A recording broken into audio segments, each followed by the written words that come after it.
Hey there, everybody. Welcome to the show. Glad you could all make it. Um, I knew as soon as I clicked over to the chat window, I was going to see Dana saying TikTok Shives. I knew it. I knew it. Anyway, hi everybody. Thanks for watching. As always, I'm going to be answer. Hi, Kara. Kara's here. Oh, everybody's here. Even Stephen G. Clenard. And I promised. Look, dude. I seriously was going to lay off the Phil Collins jokes. I seriously was.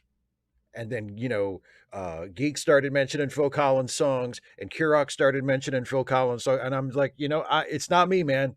It's not me.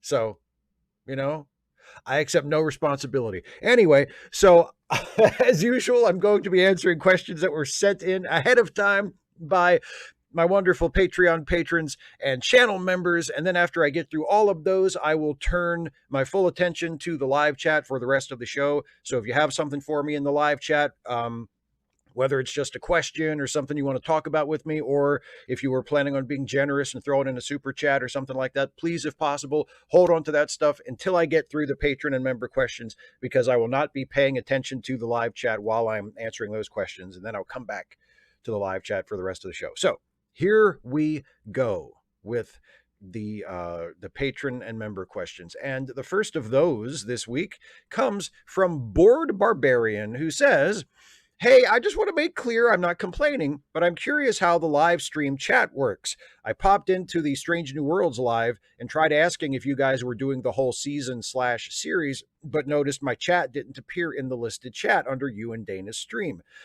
Do you need to approve each comment? I hopped to a different live stream and confirmed that they could see my comments there, so unsure what's up on your end. I haven't hopped into your live streams in 6+ months, so no idea what may be up, and barely ever chatted before then, too. P.S. Kamala 2024. I'm hopeful that she can win. Me too.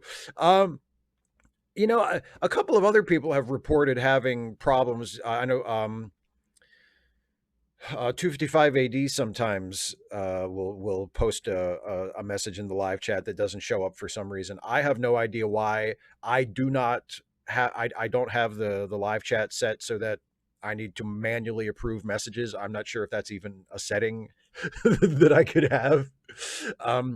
So no, I'm not sure what the deal is there, but so I apologize for that, whatever the difficulty there was. But to answer your question, no, we're not doing all of Strange New Worlds. That was just a one-time thing because I knew that Dana is a big Ursula Le Guin fan, and that episode of Strange New Worlds is inspired by an Ursula Le Guin story, and I thought it would be fun to watch it with Dana and to talk about it afterwards, from that perspective. And I was right. So, like, if there's another episode of a non Deep Space Nine Star Trek show that I think Dana would enjoy, and that I think there's some kind of entry point there for us to have a conversation about it. I mean, as long as Dana would be up for it and be available, I would be willing to do that. But no, we're not going to be doing Strange New Worlds like every episode like that. Mikey D, I love the new high quality Star Trek shows, especially Strange New Worlds, but with only 10 episodes a season, it leaves me wanting more. This even affects rewatchability. It will be 4 years rewatching the same 20 episodes. Sometimes I feel like I'd rather the old school lower budget show, but at least we get 23 episodes a season with some gems mixed in. What do you think? As long as the show is good, I honestly have no preference. I know a lot of people pine for the old days of 25 episode seasons every single year until the show is done, and certainly that's great if it's a good show. And I would not, like, if the producers of Strange New Worlds came back and said, hey, guess what, season 4 is going to be 20 episodes, like, okay, great, but I my number one priority as a viewer, as an audience member, as a fan is I just give me a good show. Just give me a show that when I sit down and I watch an episode, that I finish that episode and I say to myself, damn, that was a good episode. That's what I want. And Strange New Worlds gives me that. Now, it only gives it to me 10 times a season, but that's the format of the show. If I can get, if you give me 10 episodes a season and between 7 and 10 of those are good to great, I'm happy. And so far, Strange New Worlds, for me at least, has easily met that standard and then some. So yeah, I mean, I totally get wanting more episodes, but for me, I have no preference as long as what we're getting is good. And also, you know what, from the creative perspective, from the perspective of the producers of the show, having people in the audience uh wanting more is not a bad thing. That's kind of where you want to have your audience. When your show is over, you want the audience to be, you want to leave them wanting more. So that's a really good spot for the show to be in. If people like us who feel that way um, account for a large portion of the audience, that's a good sign. Thomas Payne, who has come back to life to become a supporter of my channel and submit a question to Ask Away. Thomas Payne, he who dares not offend cannot be honest. True words from my favorite founding father. I agree. I agree. You should not. I mean, I do feel like you should be aware of who you're offending, and if you are offending people for an illegitimate reason, like if people are offended because you're a bigot or because you're an asshole or a bully, then hopefully you can recognize that and make some adjustments. But if you should not let, well, gee, I hope this doesn't offend anybody. Like if you speak honestly and you speak forcefully and forthrightly, you're going to offend somebody, and you should not let that stop you. So yes, I agree with that completely. Spielkalb, is the Cardassian occupation of Bajor a metaphor for the Holocaust? It's an allegory for colonial occupation for sure, but not for the Holocaust. This industrial extinction of a certain part of the population is not what is shown in Deep Space Nine.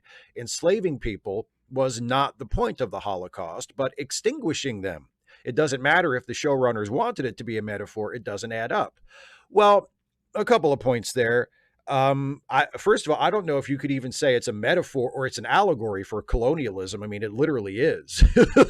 Like the Cardassians occupying Bajor. Like, I feel like that's not metaphorical or allegorical colonialism. That's just colonialism, straight up.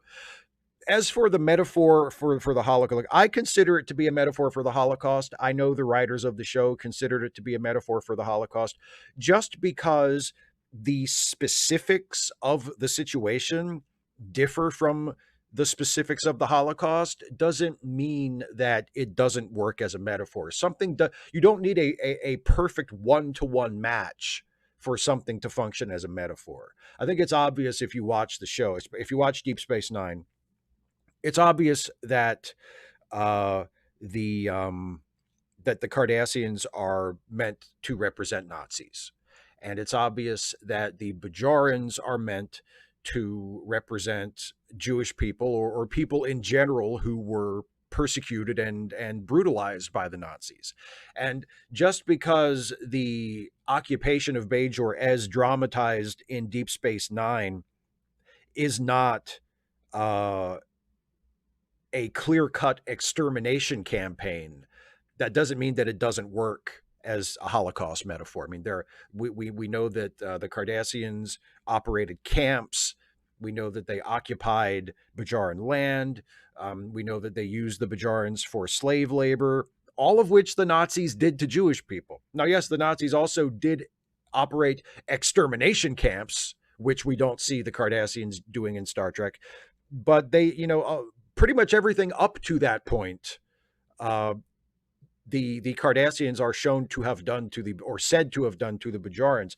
And we know that they killed apparently millions and millions of them. And just because those camps were not set up explicitly to be death camps like the Nazis did, that doesn't mean that the metaphor completely falls apart. Like it was a brutal military occupation, and the Cardassians were the direct or indirect cause of the deaths of millions of Bajorans.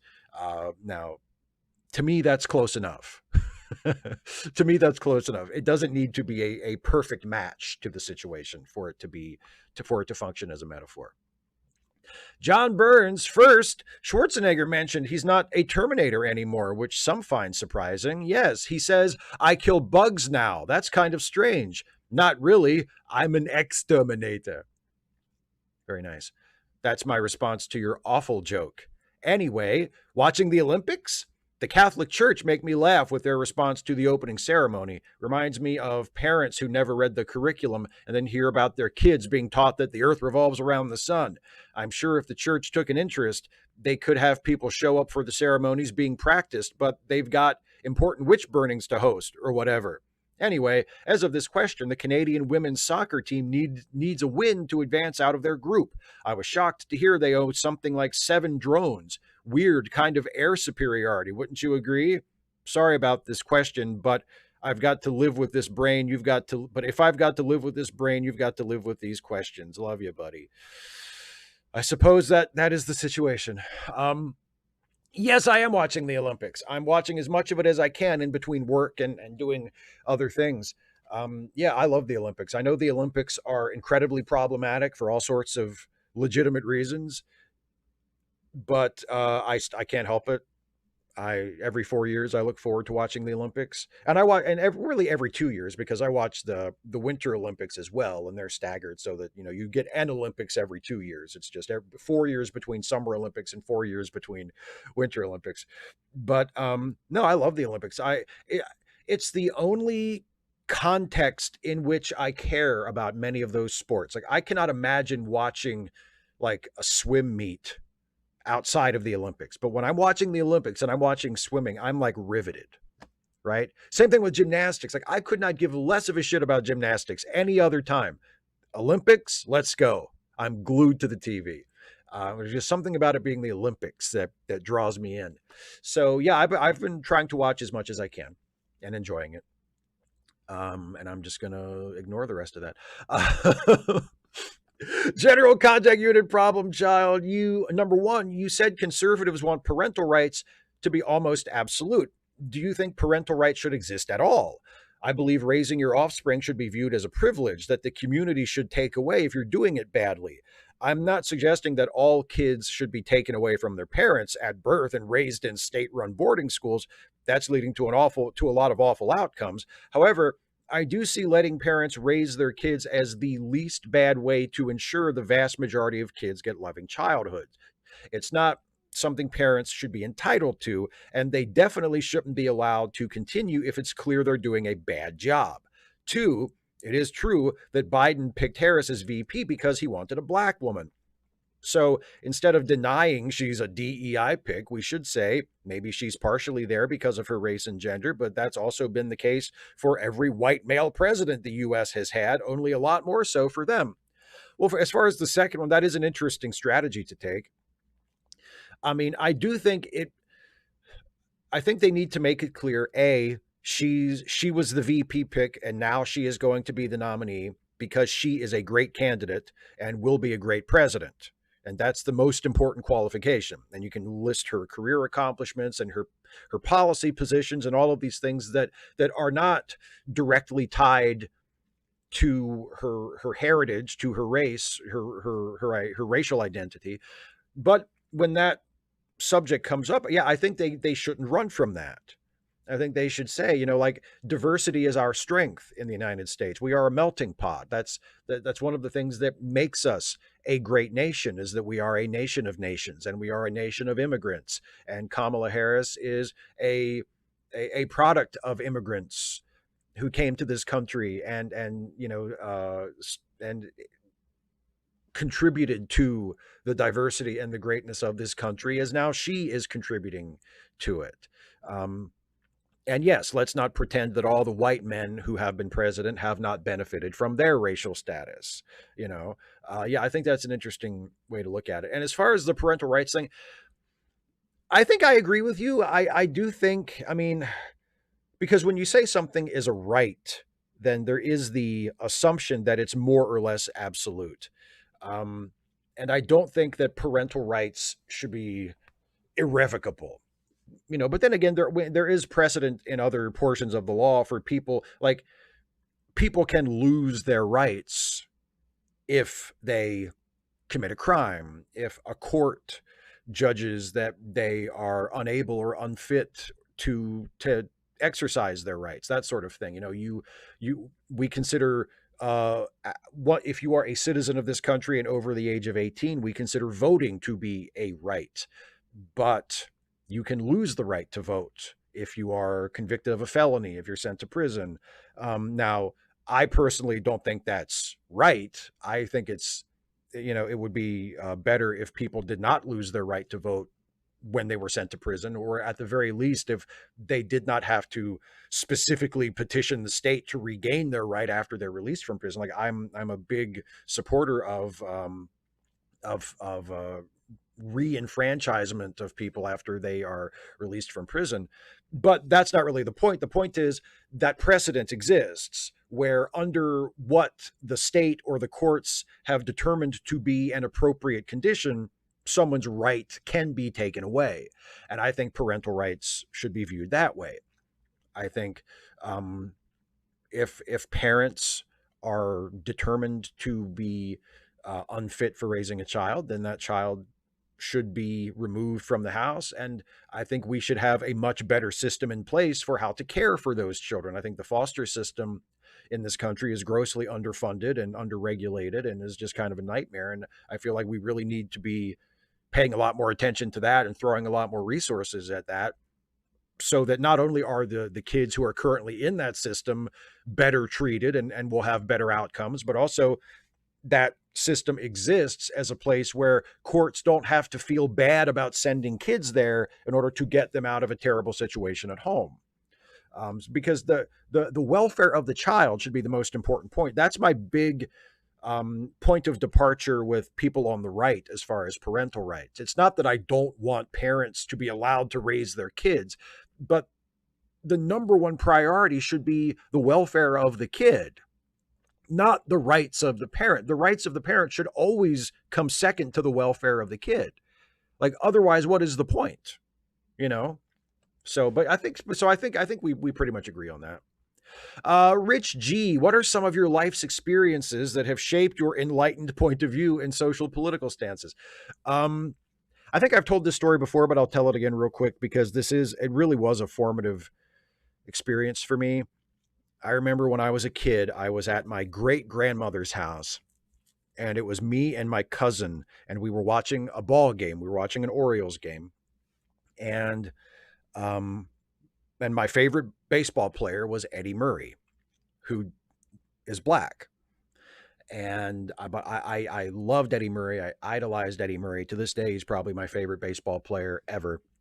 And we were watching the Orioles, and Eddie came up to bat, and I was like, "It's Eddie!" You know, I was excited to see Eddie Murray. And my cousin said, he kind of scoffed and said, "Oh, Eddie Murray, he's just a dumb N-word."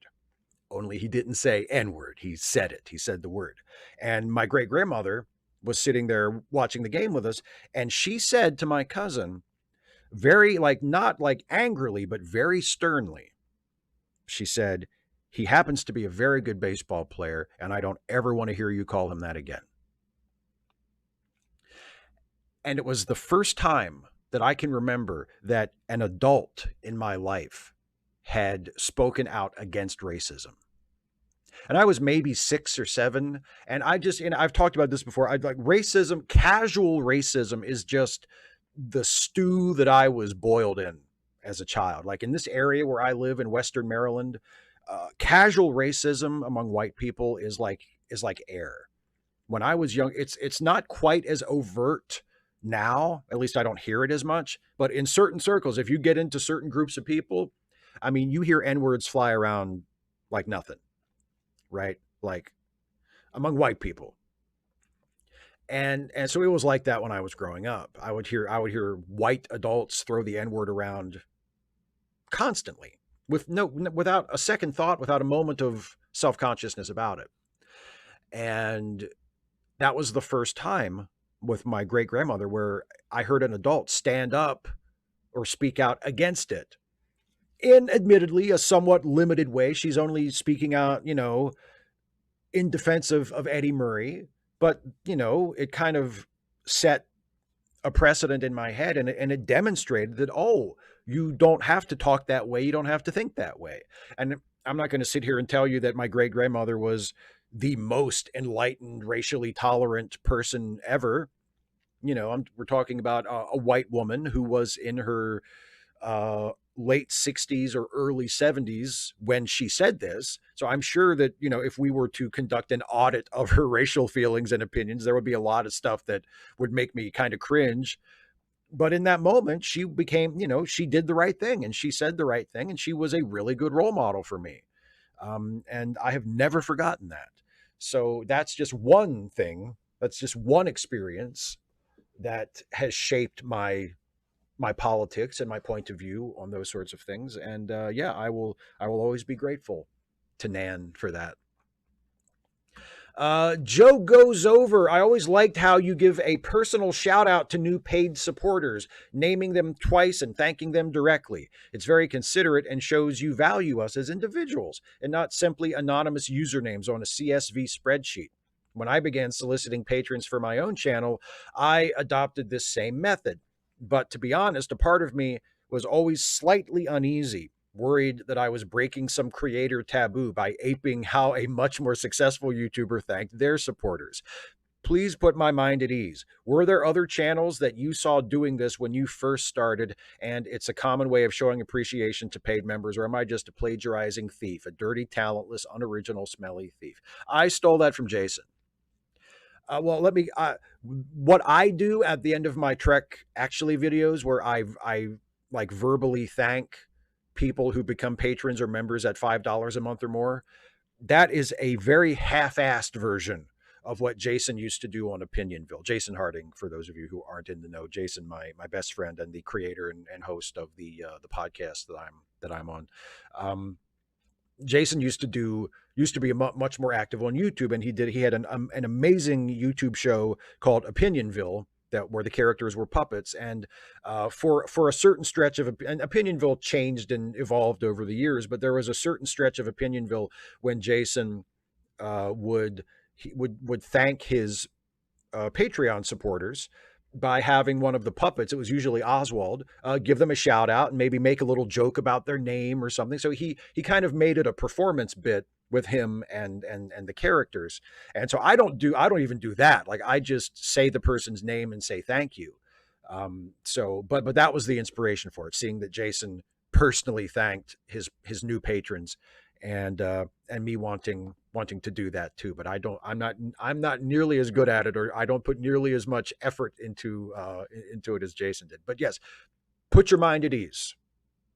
Put your mind at ease. I ripped it off of Jason. Brian Baker, Steve, as a Friday's show, the Prime series, The Caped Crusader, will have dropped. Any chance to watch it yet? Any opportunity to form an opinion on the show? Well, speaking of Jason, I have not watched it yet.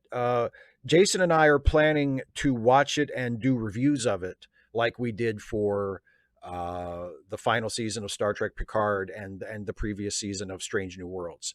So I'm not sure. I texted him about it earlier. I haven't heard back from him yet.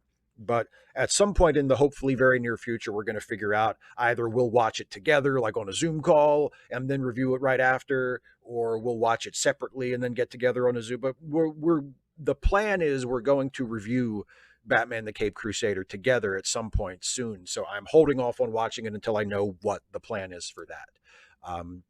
So no, I haven't watched it yet. I have no opportunity. I haven't had an opportunity to form an opinion on it. It looks really good from the trailer, and just what I've heard about it and seen of it, it looks very promising. I'm looking forward to watching it, and we'll see what I think of it after I watch it. That one leftist that sometimes Steve yells at, but he did apologize to me and was sorry about that. Yes, I was. And thank you again for being cool about that. Steve's audience, that is true. And it is okay. I am still sorry for making Steve crying on a past Ask Away 4 years ago. I wasn't proud of that moment either. But also, please do give money to Phoenix, Joanna, and Joey if you can. CharityLinks.page. Steve, have you checked out the National Film Registry recently? On Social Justice Alchemy, we were talking about Home Alone. I thought it was a Christopher Columbus film, which he did direct, but John Brockman was also right that it is a John Hughes film, as he wrote and produced. And I noticed on the wiki that Home Alone, not a great movie in my opinion, was on the National Film Registry. Ah, yes, the Wikipedia rabbit hole. We spent longer time on SJA looking at what films were and weren't on the list. Even Seven Brides for Seven Brothers, a pro-kidnapping movie? Are there films you are shocked or surprised are on the National Film Registry? Like, I understand why Vertigo is there. I hate that movie, but I get it. I looked at the list earlier after I got your question, and yeah, I mean, there really aren't any that I'm shocked or surprised by. There are movies on there. Like, I agree. I don't think Home Alone is a good movie. If I were making the list, Home Alone would not be on the list. But Home Alone made a huge pile of money, and a lot of people really like Home Alone. So I understand why it's there, you know? And there are lots of movies like that on the list, movies that I personally don't like, but I understand why they're on there, right? Like, I really don't like The Sound of Music, but I completely get why The Sound of Music is there, you know, even though it's not my cup of tea. Fellowship of the Ring, you know, I don't like it, but technically it's a very well-made film, and it made a bunch of money, and it is beloved by millions of people. So it doesn't surprise me that it's there, right? Shrek, like, we watched Shrek a few years ago for late seating, and I don't think I had seen it since I saw it in theaters. And I was a little surprised by how crappy it was. Like, I remember liking it when I saw it in the theaters, and then I watched it again for the first time after like 20 years, and I was like, oh, wait, this isn't good at all. Like, so I think Shrek is only there because it was popular. Like, I think that's probably the main reason Shrek is there. It was just really popular. It made a lot of money. But yeah, so there were movies like that on it where I'm like, I just don't think that's very good, or I don't think there's an artistic reason for it to be there, but it's there because it's culturally significant, because it's considered you know, kind of a part of the American cinematic canon, and so it's, you know, it's there for that reason. But yeah, there are a few of those. There are more than a few of those. Ed Eblin, which of the Star Trek movie music themes is your favorite and why? Oh, good question. There's so much great music that's been written for Star Trek movies. I really, really love Cliff Idleman's score for Star Trek 6. I really love James Horner's score for Star Trek 2. And I love what Michael Giacchino has been doing for the Kelvin movies. I think those are probably my top three. I mean, the opening title theme for Star Trek 2 is just right up there at the top for me. And like, that whole score is great. But the opening title, the Star Trek 2 probably has my favorite opening title theme. And they repurpose it for Star Trek 3 as well, but Star Trek 2 is really where you get it. And then for Star Trek 6, Cliff Idleman's score, which again is so different. Like, I love when an established franchise like Star Trek uh, does different things instead of just leaning on what worked before. Because there's so much iconic Star Trek music from the TV shows and the movies. You know, the Jerry Goldsmith score from Star Trek: The Motion Picture, the opening title, which became like the opening title theme to Star Trek TNG. It's probably the most famous piece of Star Trek music that there is. Um, and then of course the Alexander Courage theme from the original Star Trek. I mean, there's just a lot of really familiar music associated with Star Trek. So when a new Star Trek project decides to go in a completely different direction, like James Horner did with Star Trek 2, or like Cliff Idleman did with Star Trek 6, or like Jeff Russo did with the main title theme for Star Trek Discovery, which sounds completely unlike any Star Trek theme before it, you know, on TV or in the movies. I love when they do different new things. It really changing up the music and not just falling back on the old familiar themes really does a lot to inject some freshness into it and make it feel like it's still alive and it's still being created right now instead of just playing the greatest hits, you know. But yeah, and of course, I mean, Giacchino's score for Star Trek and Into Darkness and Star Trek Beyond is just phenomenal. Like that, I've said before, the piece of music that he writes for the beginning of the 2009 Star Trek, where we see like the birth of little James Kirk while his father is sacrificing himself to fight off the Narada while everybody else is getting away and evacuating the Kelvin. It's just it's an achingly beautiful piece of music. It's the adagio for strings of Star Trek. It's just gorgeous and sad and wrenching and just beautiful.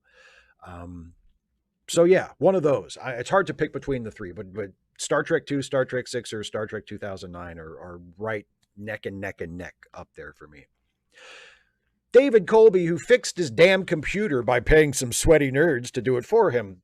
Blah, blah, blah. Strange New Worlds trailer, racist, blah, blah, blah. Who cares? What I want to talk about is, holy shit, did you see the way the Democrats switched their brains on and actually started fighting the Republicans the instant Harris got the nom? That's fucking wild. The upswinging of money donations for her and general feeling of hope is pretty thrilling. And watching how badly the Republicans are reacting to it has made me cackle with glee.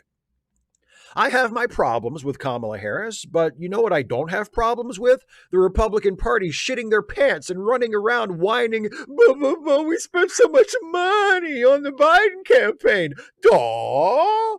Duh! Want me to back up the ambulance? Anyway, I hope that Harris has a better track record than Biden on Gaza. All right, I should ask a question. How many Gorn hospitals do you think Pike is going to blow up from orbit this season? 3, 4? Hopefully 5 or 6. I hope he blows up all the hospitals and then he finds out, oh, actually the Gorn are people and they're not monsters, and then he feels bad about it. That's drama. But yeah, I completely agree with you about the Harris campaign and the Democrats fucking waking up and realizing that they're in a fight and realizing that they can fight back. Like, it's been pretty great. It's like, where has this been for the last, I don't know, 10 years? But yeah, it's awesome and it's very exciting. And hopefully it carries us over the finish line in November. Yeah, but yeah, I think Pike will blow up 5, let's say 5 Gorn hospitals full of Gorn babies. Jeff Borowiak. You told me how to pronounce it last time and I fucked it up. Jeff Broviak. Let's try that. Empire Jeff. I got that one better. Anyway, why do you not ask Yoda for money? Because he's a little short. Given a choice to be friends with Spock or Han Solo, I would choose Spock because we would be less likely to get into trouble. I have the same name as a tennis player from the 70s. If you were wondering, the Empire Jeff username is a reference to Star Trek, specifically the Klingon Empire. Tiny Spock, and then the Spock hand sign. There it is. Other than that, did you see Hulk Hogan cutting a promo at that convention a couple of weeks ago? Then Donald Trump blew Hulk Hogan a kiss. Sometimes real life is weird. In the bonding, if instead of aliens being Jeremy's mother, it was a holodeck character, and at the end they had to convince Jeremy to end the program, would that have been a more dramatic ending? I didn't watch Hogan's entire speech from the RNC. I've seen little bits and pieces of it. And yeah, the whole Trump blowing Hogan a kiss thing, and it's like, and then they get mad when we call them weird, right? You invited Hulk Hogan to be a primetime speaker at your national convention. Hulk Hogan in 2024. And then your nominee blew him a kiss. Oh, and by the way, Hulk Hogan, and he did his classic shirt rip thing. And he talked about winning the world title in front of Donald Trump as though that was like an actual athletic contest that he won and not a worked wrestling match that he won because that was the agreed upon finish. But anyway, yeah, I watch a little of it, and yeah, it underlines the whole, yes, actually they are weird. They're weird, and they're not just weird, they're weird losers. They're weird, out of touch losers. As far as the ending, well, as you probably know just from the question, Jeremy losing himself in the holodeck was the original concept for the episode. That was Ronald D. Moore's original script. It wasn't an alien. It was Jeremy recreating his mom on the holodeck and then not wanting to leave. I don't really see the dramatic thrust in that. And I think that's probably why they changed it to an alien. I don't really get the dramatic thrust. I get the emotional core of it. I get the emotional hook of, you know, a grieving child creates a fantasy where everything is okay, and then he doesn't want to leave the fantasy to face reality. Like, that part all makes perfect sense. But I would need to, it needs a little something else. There needs to be some kind of dramatic hook to drive the story. So no, I don't think it would have. I mean, if we just imagine a completely different episode, yeah, sure, it could have been better, but just based on changing it back to he's in the holodeck instead of an alien, recreating his mom, I don't think that would make it better. The ending, actually, honestly, the ending that they had is fine. The only problem I have with the ending is that they end it with the kid speaking Klingon, which I think is goofy. I just think it doesn't make sense to me to end a fairly serious, well done episode with the kid saying goofy, made up alien talk. But other than that, I think the ending is good. I don't really think they need a new ending. Agent Meister here to prostrate himself at the feet of the world's greatest living comedian.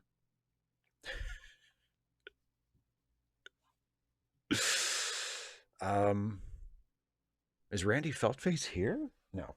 I don't think Randy Feltface is the world's greatest living comedian. He is really good, though. He's really funny. You ever watch Randy Feltface? He's really funny. You are some piece of work, Shives. I listened engrossed to your story about the gutting discovery. By the end, I didn't know what to say or do. Such was the profound effect it had on me. I wanted to leave a comment expressing my sympathies for what you and your friend went through, but decided to wait a day or two as I was afraid that anything I wrote would come across as cliched. In the meantime, I decided to check Google News for details of murders in the Hagerstown area. But much to my astonishment, I wasn't getting any hits. I went back to the comments to leave my condolences, only to discover the plethora of people saying what an awful joke it was. For fuck's sake, Shives. I was ready to fly from Ireland to Maryland to give you support, given the gravitas with which you told your story, only to have the rug pulled out from under me like that. You like bad jokes, Steve? Do you? What do you call a goat in a boat? Billy Ocean. What do you call a goat with nothing to do? Billy Idol. How do you like them apples?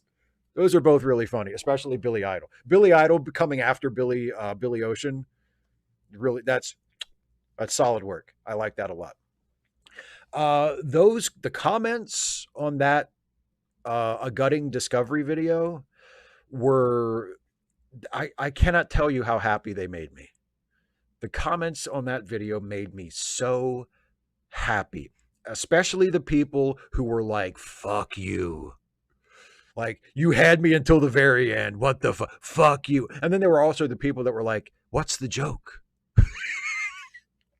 I love the comment section of that video so much. So much.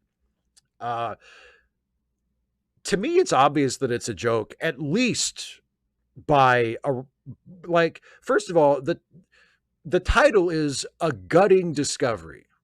Like, is that what you would call a serious story about a horrific discovery of the dismembered body of the husband of a friend? Like, would you give it kind of a cheeky title like that? And also, like, you didn't think something was up when I said that I entered the house of the serial killer? You didn't wonder how I found out that it was a serial killer? I kind of just hand waved that whole bit. Like, and yada, yada, yada. I did some snooping around, and turns out he crossed paths with a serial killer. I'm leaving a lot out, aren't I?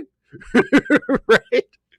But no, yeah, I was so happy with the response to that story. David, who is still enjoying his very generous gift membership and is working to make it worthwhile by giving Steve a prompt unlike any other. Howdy, Steve. Friday, Friday, Friday. Come on down to Quark's Holosuite Arena for the Rumble in the Ring, the dust up down on the DS, the havoc of the helmsman, your very favorite astro navigators of Sulu, Crusher, Roe, Dax, Paris, Mayweather, Detmer, and Ortegas. She flies the ship. Enter the ring. Who wins? Who loses? Best heel? Best babyface? What's the play?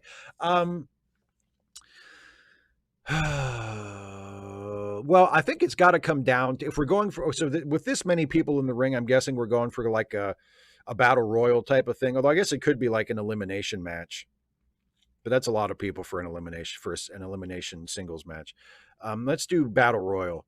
I think it's got to come down to Sulu and Roe, because Sulu, we know, is actually a trained fighter. I mean, yeah, it's fencing, but still, he knows how to handle himself, right? And Roe is Roe, and I as far as best heel and best baby, like, I don't think Roe is not a heel in terms of her personality, I mean, she's more like a rebellious baby face, but in terms of the way she would work the match, Ro would totally work as a heel.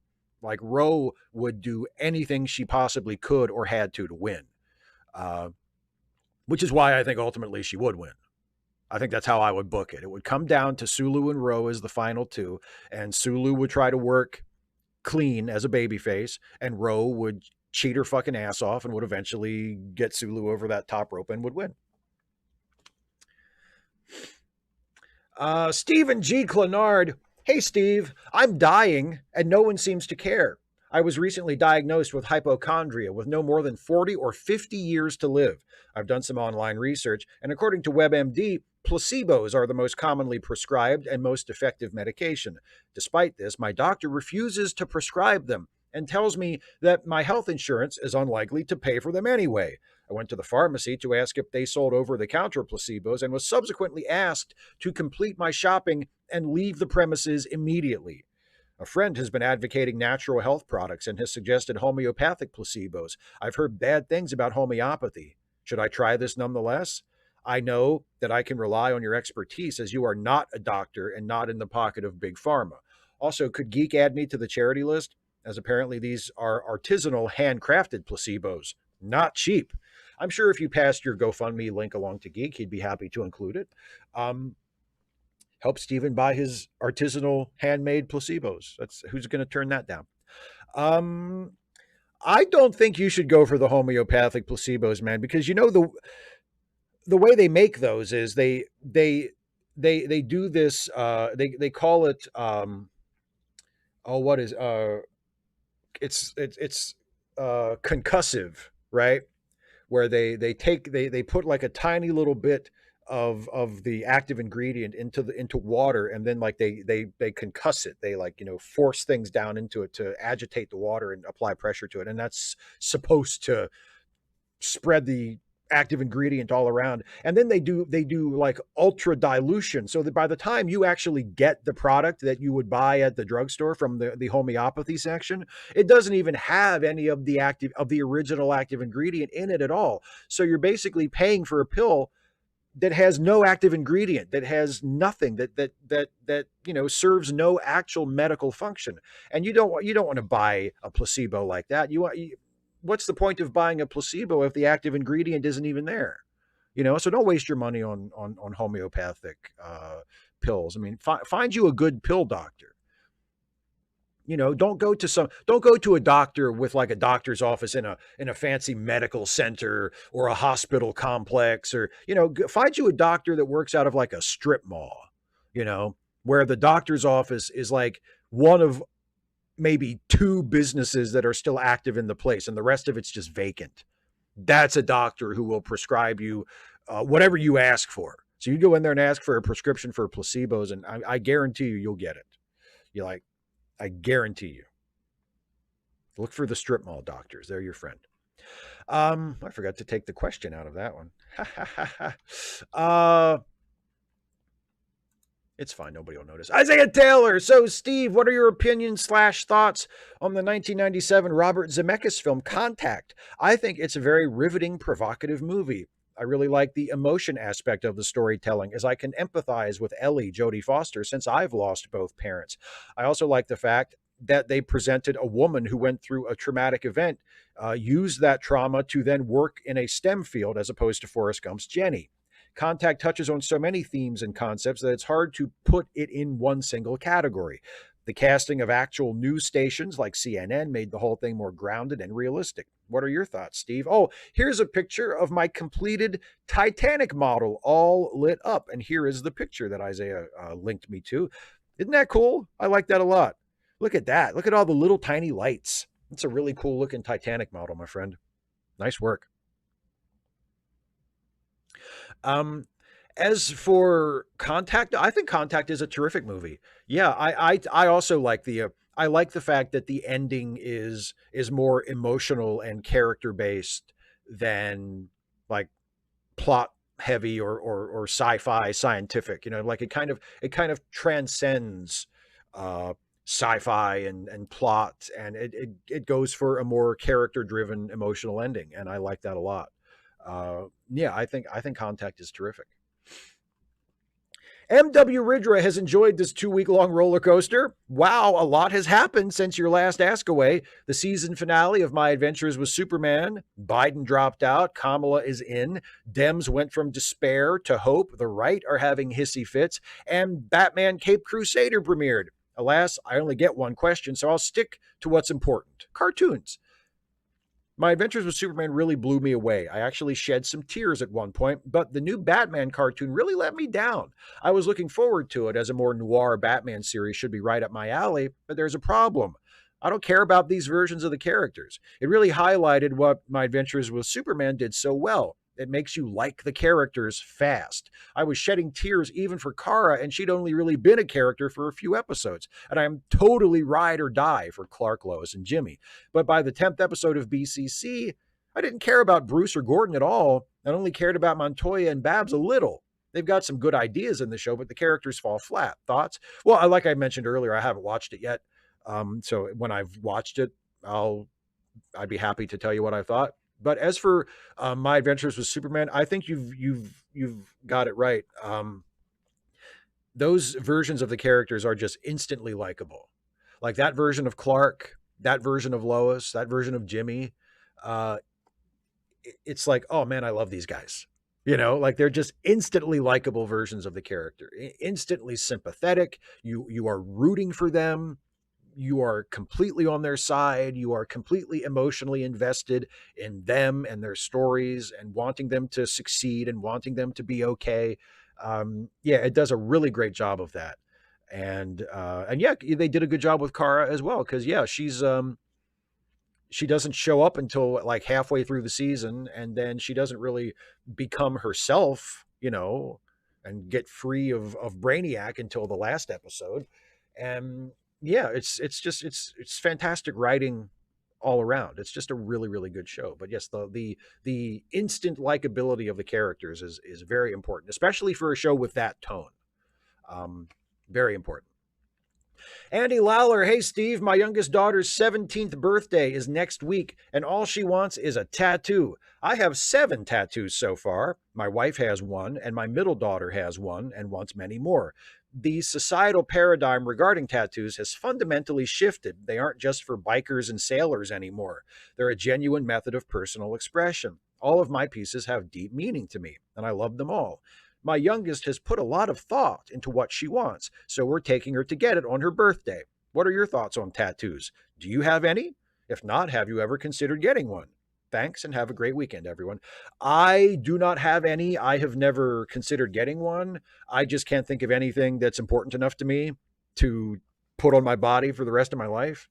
But I mean, I have no objection to them. Like I'm not like someone who sees other people having tattoos and go like, ugh, or, oh, that's a shame. I used to know a guy, my father's age, who was like, had that very sort of old fashioned paternalistic attitude about women with tattoos. Like when he saw a woman, like especially a younger woman with a tattoo, he'd be like, oh, that's a shame. She's such a good looking woman. And look at that tattoo. As though like just the mere fact, no matter where it was on her body, if it was just like on her arm or on her thigh or her ankle or, on her back, like the tramp stamp thing that was super popular when I was a teenager and a young adult, like right on the small of your back. Oh, that's a shame. Oh, that's too bad. As though like she's ruined now because she's got a tattoo. There's that kind of silly attitude. No, I think they're great. I think tattoos are cool. I've seen some really cool designs. I mean, lots of people I know and love have tattoos. But no, I've never wanted one. I have no idea what I would get if I ever did want to get one. But good for you and good for your daughter. I hope she enjoys her first tattoo and that she's happy with it. The patron formerly known as Wuze, WWZ say. Wuze, Woo-Woo-Zay. Anyway, formerly known as that. Hi, Steve. In our past encounter, I asked if you believed in anyone or anything. I mentioned my newfound belief in the white square bandage on Trump's right ear. Sadly, my belief came into question and subsequently lost when I learned that all my faith had been placed in, or is it on, a repurposed feminine hygiene product. As a male, it was too much of an ask to believe in. It may come as a surprise to you, but I've had no experiences in placing that degree of faith in such a product. So I am once again set adrift upon the sea of life without a beacon to help illuminate my way forward or backward. I enjoyed your latest retro review on the bonding. One observation: if Worf showed as much concern for Alexander as he did for Jeremy, his parenting skills would have greatly benefited. My question is a simple one this week. Flibbity bibbity jibbity flu? Better watch out for the House of Mouse, as that is awful close. I like that. To bibbity bobbity boo. Thought I would serve your wordplay back. Yummy. Yeah, but it's different, right? I mean, does Disney have a trademark on ibbity words? They probably do, actually. I should probably knock it the hell off. I'm probably courting disaster. But yeah, bibbity bobbity boo is over there, its own thing. Flibbity bibbity jibbity flu. I feel like I'm probably safe. That's like the Walmart version, right? I think I'm okay. Um, and maybe the reason why Worf was such a shitty dad to Alexander was because of Jeremy. I mean, sometimes you only have just so much room in your heart, and when someone like Jeremy comes along and obviously takes up a lot of room in Worf's heart, there's just nothing left over for poor Alexander. Sorry, kid. Tough break, but he was here first. Kara, hi Steve. It has been interesting watching the Trump-Harris fallout on the live YouTube channels. I have not spoken to my cousin since he called me to spout those ill-advised comments about Kamala Harris. Actually, I don't even know if he's registered to vote, although he is a U.S. citizen. However, my question is this: do you truly think that Harris has a chance of being elected, and are you going to vote for her? You don't have to answer the second question if you don't want to. Would be interested to hear your thoughts. Hope you're keeping well. Well, thank you very much. I am keeping well. I hope you're doing all right. Of course I'm going to vote for her. You would have to. Yeah, and yes, I think she has an excellent chance of being elected. Yes. And yes, I'm going to vote for her. You would have to beat me unconscious and keep me that way, or just kill me to stop me from voting for Kamala Harris. I vote by mail. So my ballot comes right to my door. All I have to do is fill it out and then mail it back. Although I do have a little ritual that I do where, I mean, I could just mail it, but I don't want to just mail it. I still like the feeling of, like, dropping a ballot into the box. So the drop off box, if you get a mail-in ballot, you can either mail it in or you can drop it off in a drop box. And it just so happens that the County Board of Elections building is like right up the street from where I live. So I can just drive over there, pull up to the front of the building where the drop box is, and drop my ballot in there. And that's how I've been voting for the past several years. And so I'm going to do that. So if you are going to, if someone wants to try and bodily prevent me from doing that and succeeds, then I suppose I won't vote for Kamala Harris. But anything short of that, I'm voting for Kamala Harris. I'd love to see somebody try and stop me. No, I'm definitely voting for her. And I'm going to do everything I can to encourage my fellow Americans to vote for her as well. Air One Fire. Hi, Steve. Once again, sorry about my last question. I was being unreasonable, but luckily it was able to change my mind even before Harris took over. Anyway, I got no question. My brain is totally rotten from depression. How are you doing? Best wishes. I'm doing very well. I'm sorry to hear that you're not doing so well. I hope that the depression doesn't last for much longer, and you're doing better soon. So thanks for dropping me a line. I hope things get better. Wolfie Basach, previously on Ask Away. 12-year-olds Wolfie and Mills were neck and neck in the village hoppity hop race, but on their way was a pile-up of 6-year-old Nuff Muffins and their hoppers, and now the conclusion. Mills veered left of the disaster zone. I veered right. As we zeroed in, Mills was inches ahead. It was going to be me, or it was going to be him. Suddenly, he pushed too hard and hit what all hopper veterans fear most: bounce back. He flew back, but in the second I thought I'd won, he fell off and neatly took my hopper from beneath me. We both crashed to earth and then looked up in horror as a stampeding herd of recovered muffins were thundering our way. They all expertly carved around us and crossed the finishing line. The eventual winner, the same muffin I'd whacked at the start of the race, was being held by her dad as she blew kisses to the cheering crowd. And so my question is, have you ever lost at something, the memory of which is such a happy one that winning would have spoiled it? No. I have no memories of losing something where I would not have rather won. No. No. Um yeah, no. No. If I'm competing in something, I want to win, and I'm disappointed if I don't win. Now, I'm not a jerk about it, and I don't carry it around. Like, it's not something that I would still be mad about after the fact. But no, I'm not. No, if I'm competing with someone, I want to win. And oh look, look at the girl who won is being celebrated by her family. I mean, I'm not gonna begrudge her that. Like, I'm not gonna be like oh well, fuck her, right? No, I'm happy for her. Good for her. But I'd still rather it was me. Like, what the fuck was I doing there? If I wasn't trying to win, what was I doing there? So I know I have lost and been happy for the winner, sure. But happy to the point that I am glad I didn't win? No. No. Matthew Gretzinger. Hi, Steve. A potentially quick, short question. What are your thoughts on Harris's pick for a running mate? Do you have any favorites and why? I'm personally a fan of Buttigieg for the job, but I can see the objection some would make. What do you think? Thanks in advance, and thank you for all your great work. Well, thank you for saying that very much. I like Pete. I think Pete would be good. I think Pete would be really good.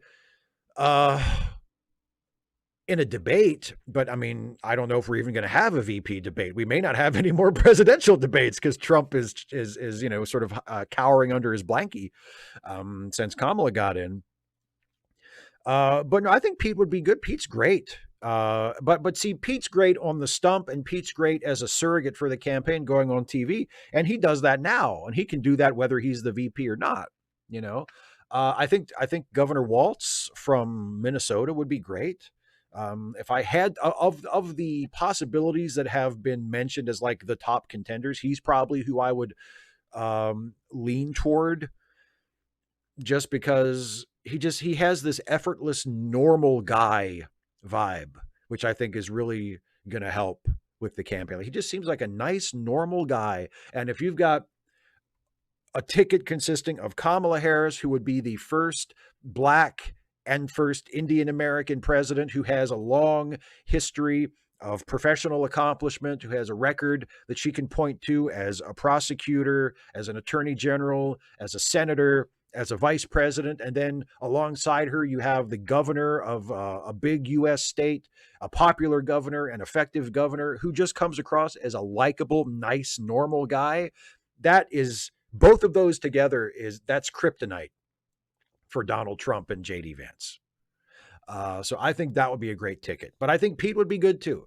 I love Mark Kelly, and I love the idea of getting to vote for an astronaut, but Kelly is not so great on labor issues. I mean, he's better than any Republican would be. Like, it's not a deal breaker for me if he becomes the VP, but I feel like they should probably be, not just because it's the right thing to do, but just in pure political terms, they should be trying to consolidate the organized labor vote.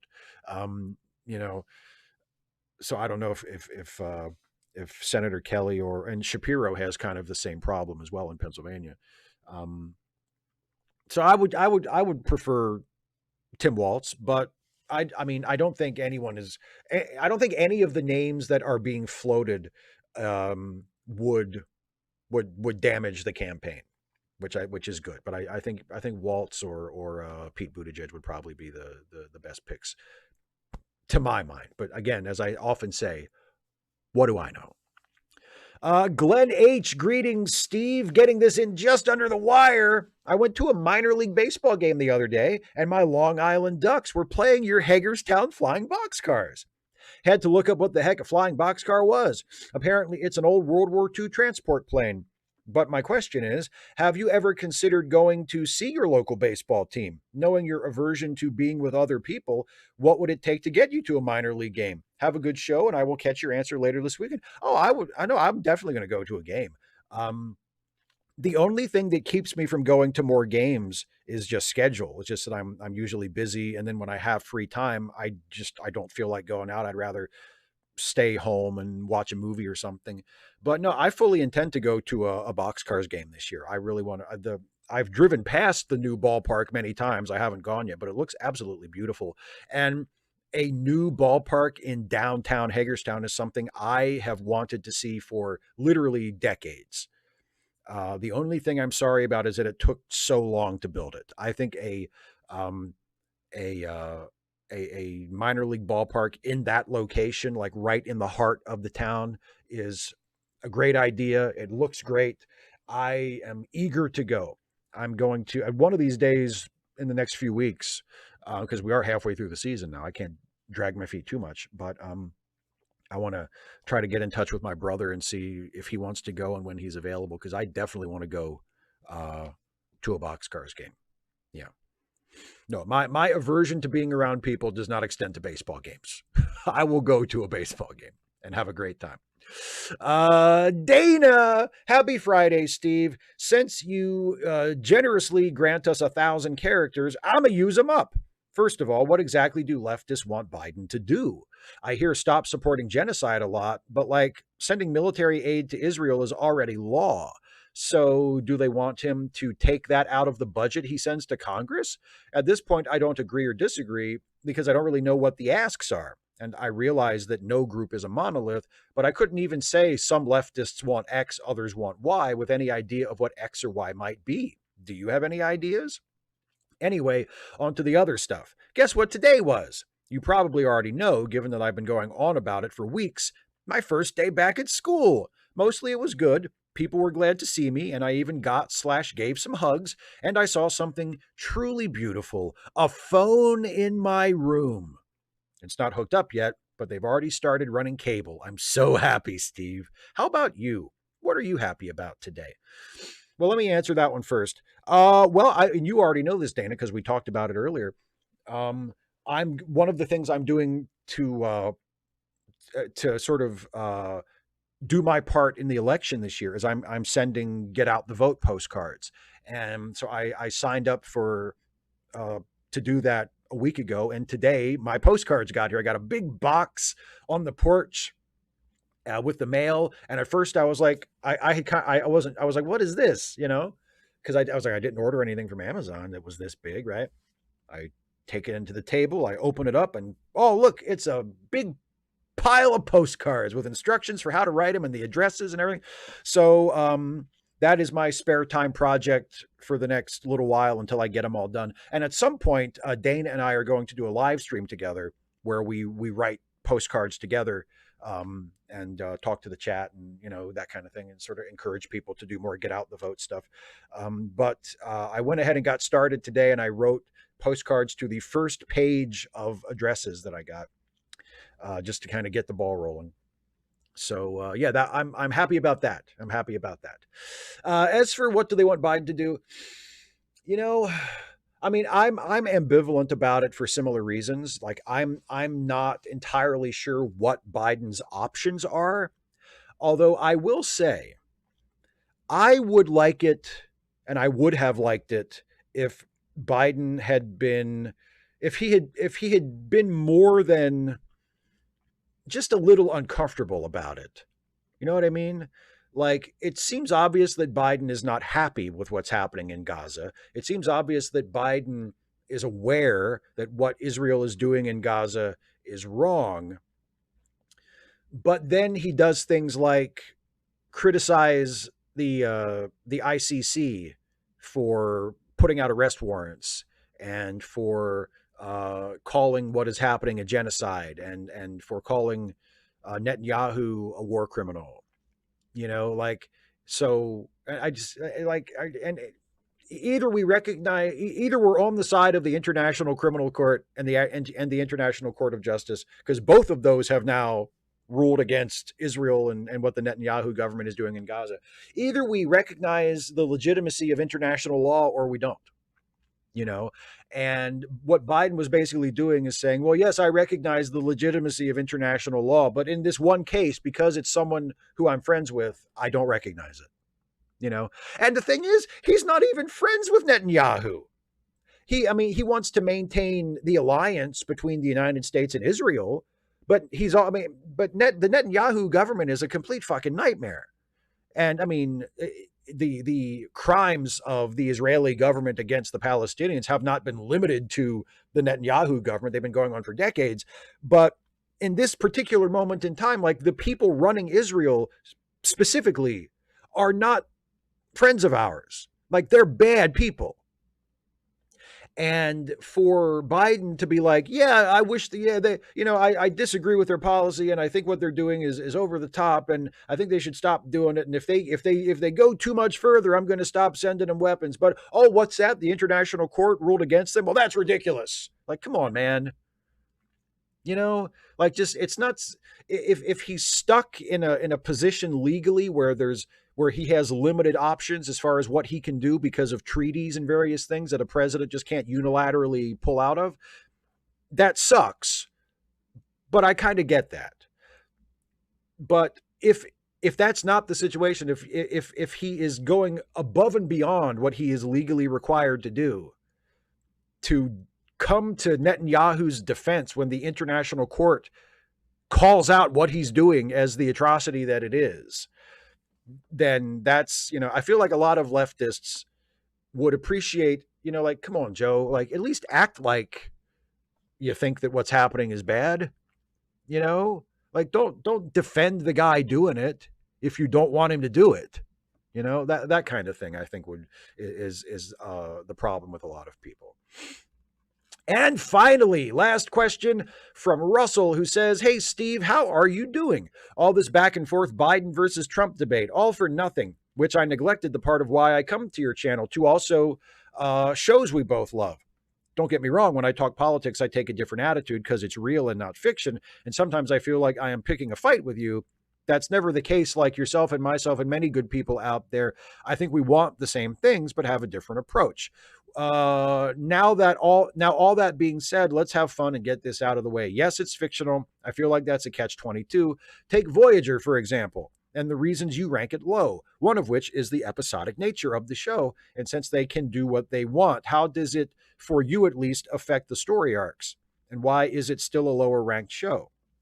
The reason I don't rank it as low is because of the actors and the characters. I love seeing the Doctor, Paris, and Kim, Seven, and even, yes, Kes. Anyways, thoughts? Well, I do like the actors. I think Voyager, as all Star Trek shows so far have had, I mean, Voyager has a terrific cast. They're fantastic actors. Some of the characters have their moments. I mean, I think to me the problem with the characters is that it doesn't feel like the writers or the producers know or care about the characters most of the time. So many of the characters on Voyager just are so bland and vanilla and nondescript or haphazardly sketched. And it's not the episodic nature of the show. I mean, I think a TV series should be episodic. Like if the format of your show is one episode a week, or even if you do it like the Netflix model and you drop all the episodes at once, if your project is divided up into 10 or 15 or 20 or however many separate segments, then it should be episodic. My problem with Voyager was that more often than not, it wasn't just episodic. It was that things that happened in one episode did not matter at all for future episodes. It never felt like there was any character growth. It never felt like there was any building or evolving of the story or the plot or the situation. It felt like, okay, here's this episode and these things happened, and then we'll get to the next episode next week, and it's like all this stuff that just happened never happened. It's like nothing in the show seemed to matter. And there are exceptions to that, but for the most part, that was the rule on Voyager. If it happened in an episode, well, it's never going to be brought up again. It's not going to change any of the characters. None of these experiences are going to have any effect on the behavior of the people or the choices they make in the future or anything. And it just seems kind of pointless. And people have said TNG has the same problem, and to a certain extent they're right. TNG's episodes were also mostly very siloed and self-contained, but TNG had much stronger characters and much more clearly drawn characters. Like, even if Commander Riker doesn't change very much in 7 years, I feel like I know who he is pretty soon. I feel like I know who Geordi is pretty soon. I feel like I know who Worf and Data and Beverly. I feel like I know who those characters are, and they're fairly static, for the run of the show. But at least I feel like I know them. I don't really feel like I know Harry. I don't feel like I know B'Elanna. I don't feel like I know Chakotay. I feel like I know Chakotay better now from half a dozen episodes of Star Trek Prodigy than I knew him after 7 years and 140 some episodes, 150 some episodes of Voyager. So it's not just the episodic. It's what they did with the episodes and how the episodes related to each other on the whole.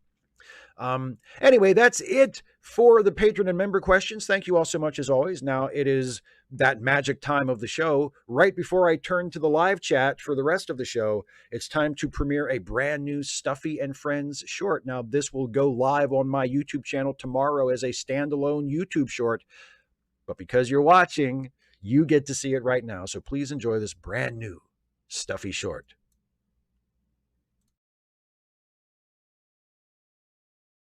Come on! No! Damn it! What's all that about? If I'm not mistaken, they just did the Mighty Millions lottery drawing, and Steve did not win. You are not mistaken. Damn it. Don't tell me you had the money spent already. I've had the money spent already for the last 20 years. Those lottery winnings would have allowed me to finally move to the West Coast and start my life over in my dream job of hosting an adult-themed talk show. This is your Dick Cavett, but with porn stars concept? Make fun of me all you want, but cocktails is a can't-miss idea. Cocktails? That's right. Tell Jack your name. See, you're setting it up like it's something bad, but it's not. What would your name be as host of Cocktails?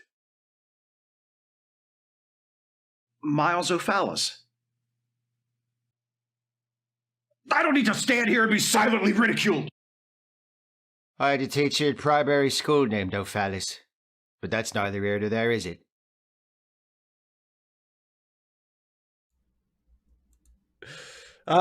Stuffy. A super chat came in while I was going through the Patreon member questions from Cyruso X Legion. Thank you very much for the super chat. Says, I think Heart of Stone is one of the most underrated episodes of DS9, but it never gets talked about. I really like that episode. I think Dana and I have watched that. We've gotten to that point in our watch along. I really like that episode. Yeah, it doesn't get talked about a whole lot. You're right. But I dig it.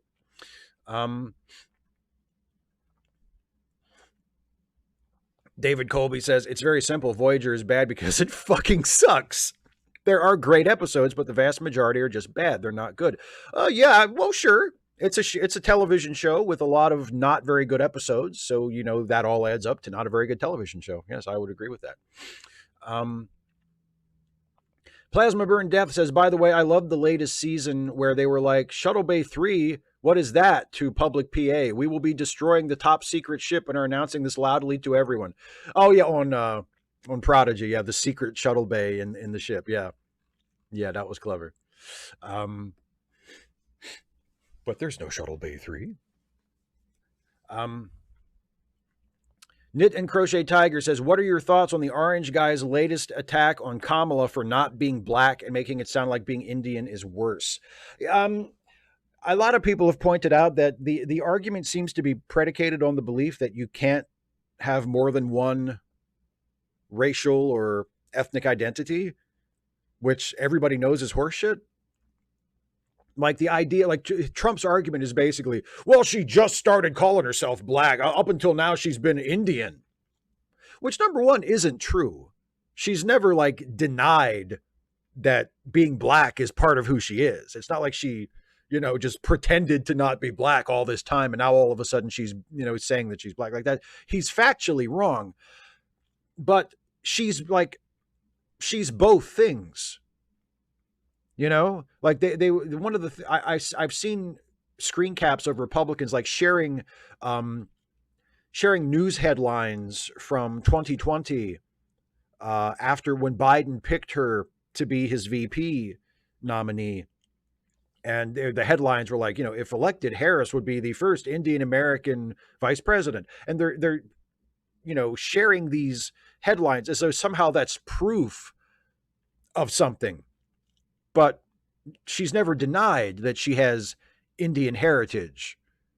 It doesn't cancel out the fact that she also has black heritage. Like, she can be both things at once. So it's a really, really dipshitty argument. And what more would you expect from Donald Trump and the people who want to vote for him?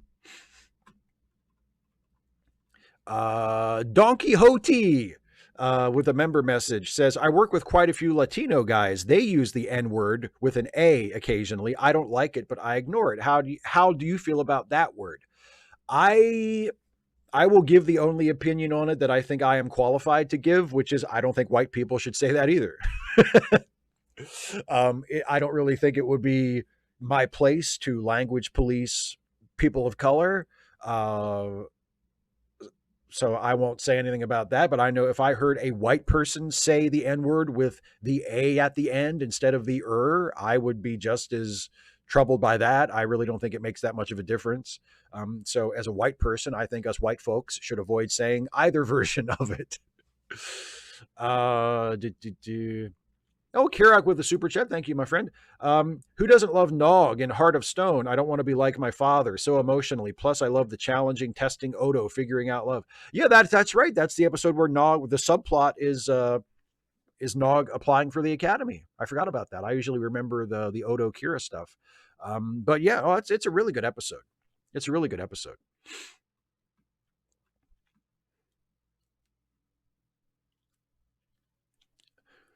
Eric R says, do you guys like the current SCOTUS?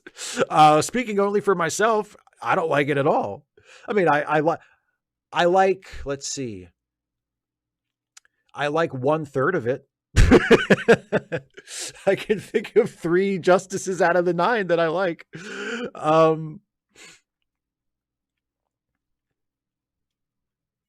Warren Erickson says, what's the deal with Republicans and weird shoes? What's the deal with Republicans and weird everything? If their shoes weren't weird, that in itself would be weird.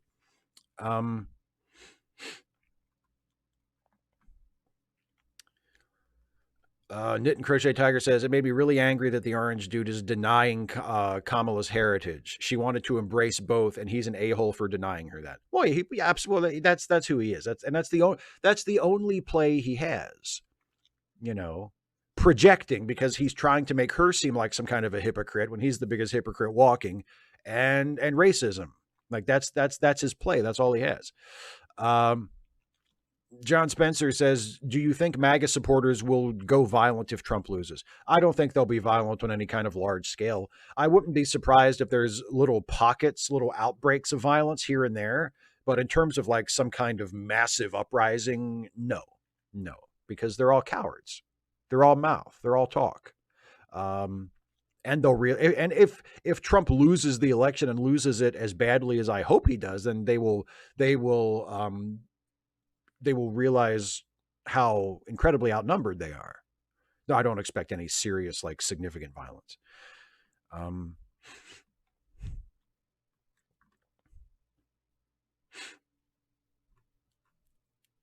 Yeah, Eric, exactly. If you don't like the current SCOTUS, vote straight Democrat. I agree with that 100%.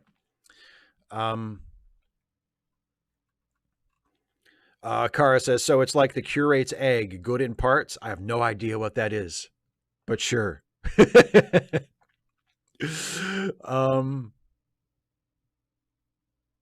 Simon Moody. So Trump never talking about his orangutan heritage is also racist?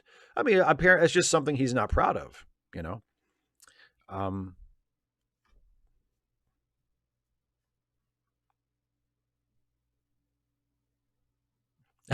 Ethan Horn. I got into another fight with my mom about who likes Steve more. She insists her watching all of his videos makes her the superior fan, but I am here, Mom. I am here. Sorry, I like showing her these later down the line when she tries to pick this fight again. Don't fight. Hey, there's enough of me to go around.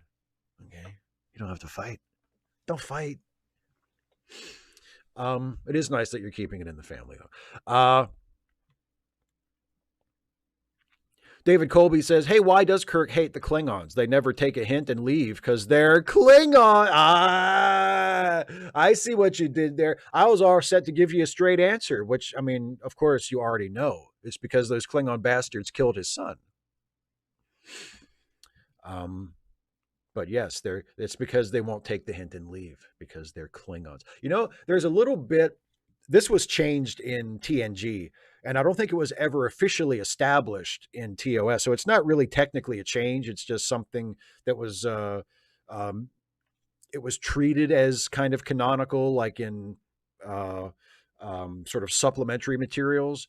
But the name of the Klingon homeworld in TNG, they established that the name of the home planet of the Klingons is Kronos. But in the original series and in the 70s, you know, sort of in the diaspora period of Star Trek, it was unofficially thought that the name of the home planet for the Klingons was Kling, the planet Kling. And I like that way better. Like, I love the idea that the Klingons are from planet Kling. That just makes me so happy. But whatever, Kronos is fine too. And when I have to refer to it, I almost always say the Klingon homeworld or you know, the Klingons' home planet. I almost never say Kronos. But then again, as a rule, I try to avoid the made up Star Trek words anyway whenever I can. Sometimes you can't avoid it. Sometimes that's the only word there is for it. But if I can use a non-made up silly sci-fi word for it, then I will do that. Unless it's something that I made up on purpose to sound as silly as possible, then I'll do that. Oh, hey, Jason. Hey, Jason. How you doing, man? I've done that on the show before, man. I've done that. I've leaned into the mic and talked all sexy on purpose like that. I've done it before. Unless you're saying that it was creepier that time than I've ever done it before, which I would take as a compliment. 255 AD, Thomas Paine would be a good name for an Enlightenment era themed wrestler. Yes. Oh, yes. Yes. Thomas Paine and Alexander Slamilton. They could be a tag team. They could be an American Revolution era themed tag team. Payne and Slamilton. There you go. It's money. It's fucking money.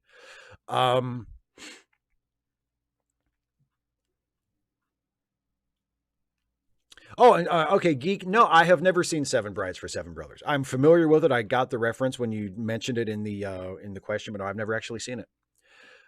David Colby says, "See, calling it Kling would work if we call ourselves Terrans because we're from Terra. It works. We don't need to be that consistent with it." 225 AD says, "I watched a review of the DS9 ep where they find a Cardassian adopted by Bajarans. The reviewer said his adoptive parents talking about how much they hate his species around him can't help but be abusive, even if they say it doesn't apply to him. He said it's like to openly racist parents telling an adopted black kid, it's okay, we view you as an honorary white. Agree?" Yes, I think that's exactly the situation. Yes. Jason throwing out the wrestler names. George Washboard Abs. We can workshop it. I do like, if we can come up with a third one, I do like that, because then we could have like a faction, you know? What could be the wrestling name for like Betsy Ross? What would Betsy Ross's wrestling name be? But yeah, more founding fathers themed wrestlers. Yeah, we could get like a faction together and not just John Aldams. Now you're just running. Okay, I like this one. Thomas Jeffer, I will punch your face. That's it. That's our third one.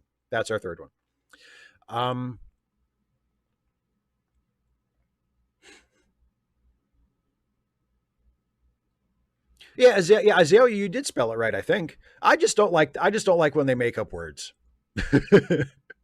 I just don't like when they make up words. And also, I like, and as I've said many times, I like Star Trek leaning into its sillier side And to me, the idea of having aliens called Klingons and they're from a planet called Kling is just absolutely perfect. Like, I don't know why you would want to make that less silly.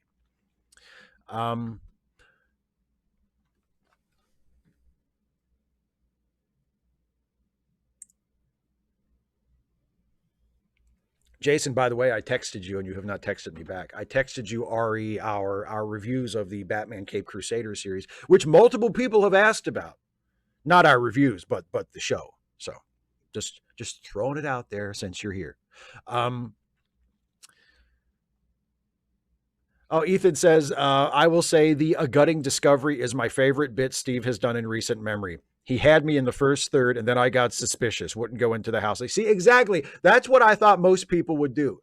It sounds legit up until a certain point, up until it, I feel like it's for me, and again, it makes no sense for me to even say this because I know it's made up all along, but if I can kind of remove myself from it and look at it semi-objectively, to me, it holds together up until the point where my quote unquote, my fictional old friend from school who moved away asks me to personally look into it. That's when the logic starts to crumble for me. Because it's like, why would you do that? Why, even if I'm like the only beats you raw. How about beatsy? Yeah, Jason, Klingon is a made up word, but like I said, sometimes you can't avoid it. You know, sometimes you can't avoid it. Like if you're naming an alien, you have to make up a word. But like, why make up a completely different word for the alien's home planet? Why not just say they're from Kling because they're Klingons? Like, it just, I don't know. Gratuitously making up words, unless you're doing it explicitly as a joke, to me is just I'm not interested in that. But yeah. So when I'm telling the Gutting Discovery story, like to me, it starts to fall apart at that point, and then by the time I get to, you know, he ran afoul of a serial killer, and I'm walking into the basement of the serial killer's house. I'm like, come on, like, I mean, I apologize to people. Apparently, some people really believed it the whole way through and were like legitimately worried about me or traumatized by it. I didn't mean for anybody to feel that way about it, but come on, like, I really don't think the story is that plausible. If you're paying attention, it starts to get really goofy well before I get to the punchline. But anyway, that's just how I feel about it. Obviously, not everybody thought so. John Handcock Punch. Oh, I like some of these. 255 AD says, if Harris gets the votes in swing states, do you think they'll actually certify the result? I watched a news vid about how a disturbing number of Trump supporters are becoming election officials. Yeah, I've kind of got that in the back of my head. I'm a little worried about that, but hopefully the results won't be so close that the election officials will be able to do much. You know, if the results are definitive, like if Harris wins handily, like where it's not just, well, you know, 51, you know, 50.5% to 49.5%, and the difference is only a few hundred votes in a few precincts. Like that's where, like, you know, shenanigans could happen and these Trump supporting election officials might be able to make a difference. But if she wins by like obvious margins in these states, then I don't think that's going to be a problem. So so another reason why getting out the vote is incredibly important.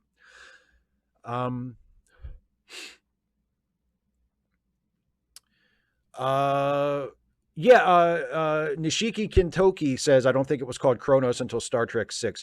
That might be right, because Star Trek 6 came out in 91, which would have been, what, season 4 of TNG, season 4 going into season 5 of TNG. And I think that's about right when they established Kronos as the name of the Klingon planet. So, yeah. I just think Kling is a better name for it. Oh, Ethan, thank you. Ethan says the acting was really good. I mean, I was trying to play it as though I meant it. Like I was that, to me, that's the whole joke, is that I deliver it as though it's a real story that actually happened. And then you get to the end and it's just the worst pun you've ever heard. you know. But like, even if I'm playing it straight and I'm acting it well, it feels like you should have still picked up that something was a little screwy here. Um,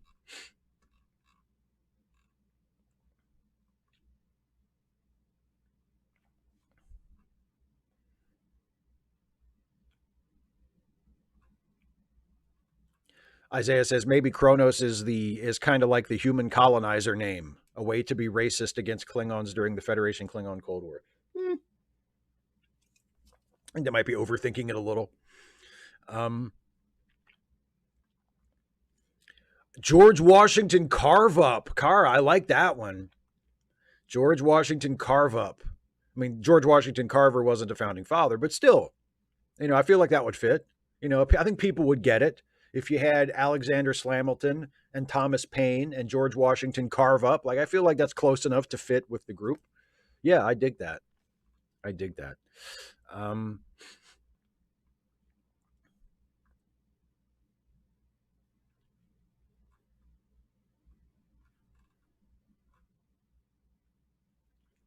Josh, Benjamin Franklinsteiner. Yeah. I like that. Um, 255 AD says, I'll put it this way. If she wins by the same margins Biden did, do you think it'll actually get certified?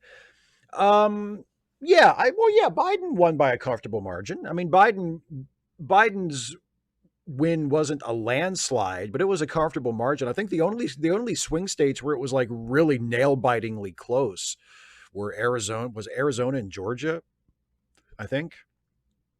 Everything, every place else that he won pretty clearly. Again, not like by a landslide, but by a pretty clear margin. Like, it was hard to contest that he won. Um, Renee, the amazing me, my guy, we are Star Trek nerds. Our suspension of disbelief is impeccable. I don't know about that. I mean, I would like to think so, but I get way too many comments from people who say, like Captain Picard used a different kind of pen in the movies than he used in the TV show, and that ruined my suspension of disbelief. Like, there are some of us who get incredibly hung up on the most minute, meaningless details, like stuff that has nothing to do with characters or story or anything. It's like, the set design was different, the lighting was different, this show that was made 50 years after the original series doesn't look like it was made in it's like there's a lot of people in the fan base whose suspension of disbelief is incredibly fragile. um, but yes, I would like to think that as Star Trek fans and just as people, I mean, a good movie or a good TV show, like that it should foster your suspension of disbelief. Like, all drama requires some degree of suspension of disbelief, for you to get involved in the story at all.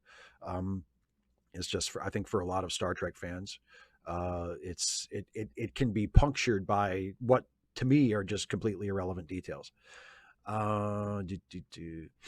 Plasma Burn Def says, why is it we on the left do not have our own version of Project 2025, one that is fighting for justice and equal rights and has a plan in motion to do positive change? I don't know. I think that's a great idea. I think that's a great idea. Um,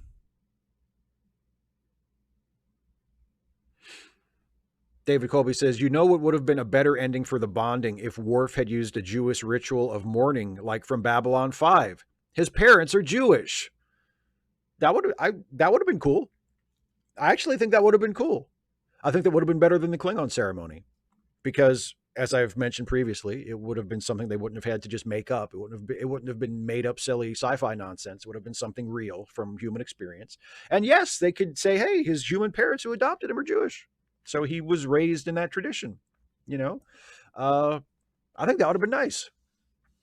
But again, like, as I said, like, the way that episode actually ends is fine with me. Like, having him do the Klingon ceremony with the kid is fine, like lighting the candles, giving him the little sash, you know, you're Mr. Junior Klingon. And he puts the little sash around him. Like, I thought that was all fine. I just don't like them talking in, made up alien talk when it's supposed to be a serious scene. Um,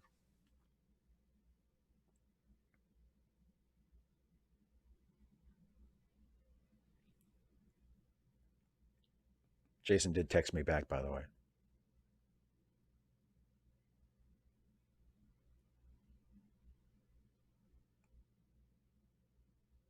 And now I'm texting him back. Isn't that riveting? Isn't that riveting? Oh, Josh, that's a good one too. Franklin D. Roosevelt. Ah, yeah, that's right. Oh, Isaiah says, next AA, I'll give you a reason why Betsy Ross is a pretty kick-ass wrestling name. Okay, cool. I look forward to it. 255 AD says, did you like it in Relics where no one on the Enterprise D seemed to have any idea who Scotty was? Yes, I like that very much. I think that should be the standard rule. Yeah.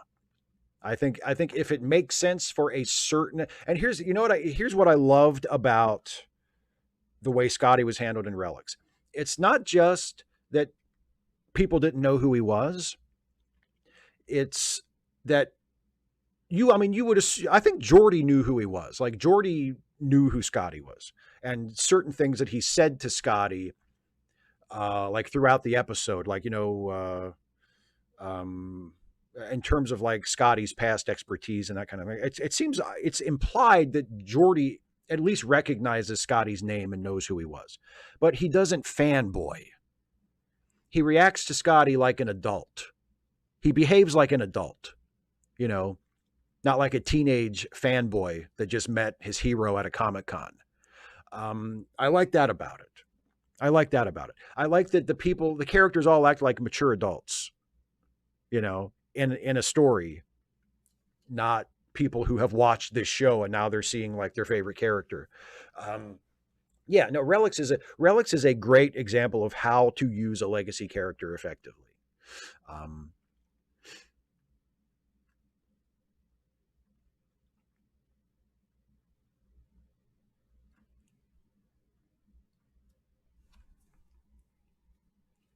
DT's Digital Den says, do you have a background in journalism or broadcasting? You present yourself amazingly on camera and speak almost effortlessly. Keep up the great work. No, not in journalism or broadcasting. My formal education, my post-secondary formal education was all centered around English.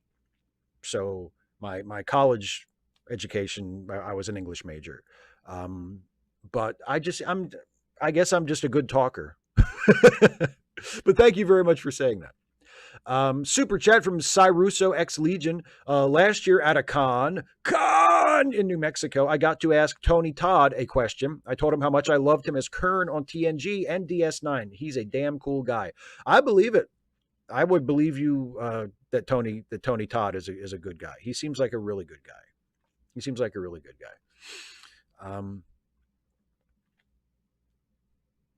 Yeah, Black Cover 95. That's kind of what I was getting at. They don't fawn all over him like they would in Lower Decks. Yeah. Darylette says, okay, Steve, if somehow the Republican Party died and went away, would you prefer an 1824 situation where 4 factional candidates ran under one party, or have more parties be a major one? I think it would be better just to have more parties, that had a realistic shot of gaining influence in government.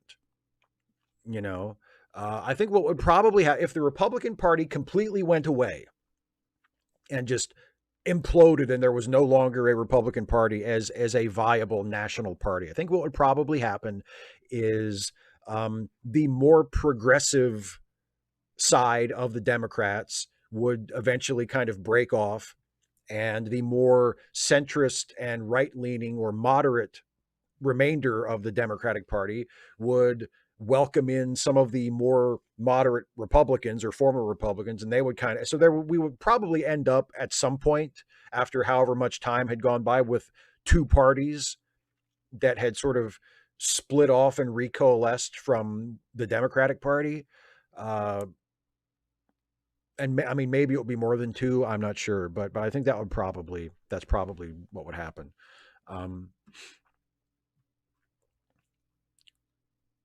David Colby says the cartoon characters are acting like cartoon characters in a comedy. How absurd. It's not funny though, David. If it's a comedy, why isn't it funny?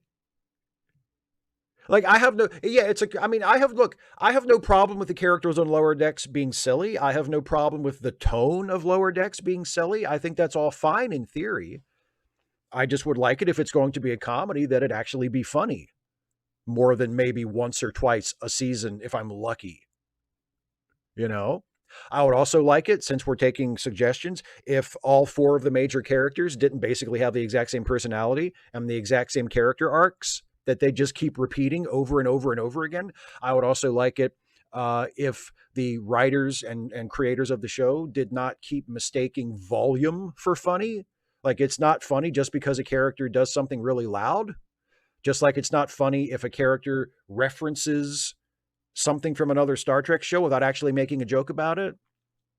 It's not funny just a character broadly overreacting to something is not in and of itself funny. There are funny ways to do that, but it's not automatically funny. So yeah, I mean, if we're going to say, well, it's like that because it's a comedy, make it funnier. And honestly, if the show was funnier, I would forgive most of the faults I have with it. You know, there's a lot of stuff that Deadpool and Wolverine does that in different circumstances I would not like. I mean, there's a lot of stuff in Deadpool and Wolverine. I mean, there's, you know, stunt cameos, there's references to, you know, to other movies and other shows and other things. Not all of that is done in a way that I would necessarily react to in a positive way.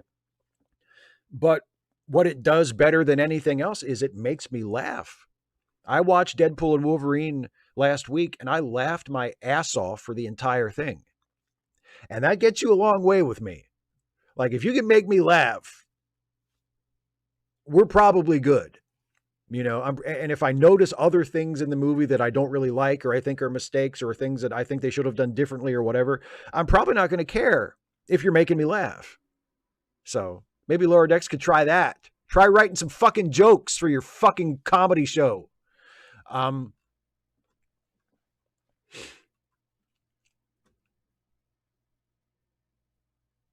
Oh, Rodrigo, I would love to do a video about time tracks. I loved time tracks. I watched time tracks it was on when I was a teenager. I watched it regularly. I loved time tracks. Not a good show, like by conventional reckoning, not a good show, but man, I am a sucker for a cheesy, like sci-fi action adventure series. And time tracks was it. Oh, God, I love time tracks. Well, no, David. I mean, I'm not really disappointed by Lower Decks. I'm resigned to the fact that I'm just not going to like it. I mean, I move on with my life. And I love Strange New Worlds. I love it so much. I love it so much.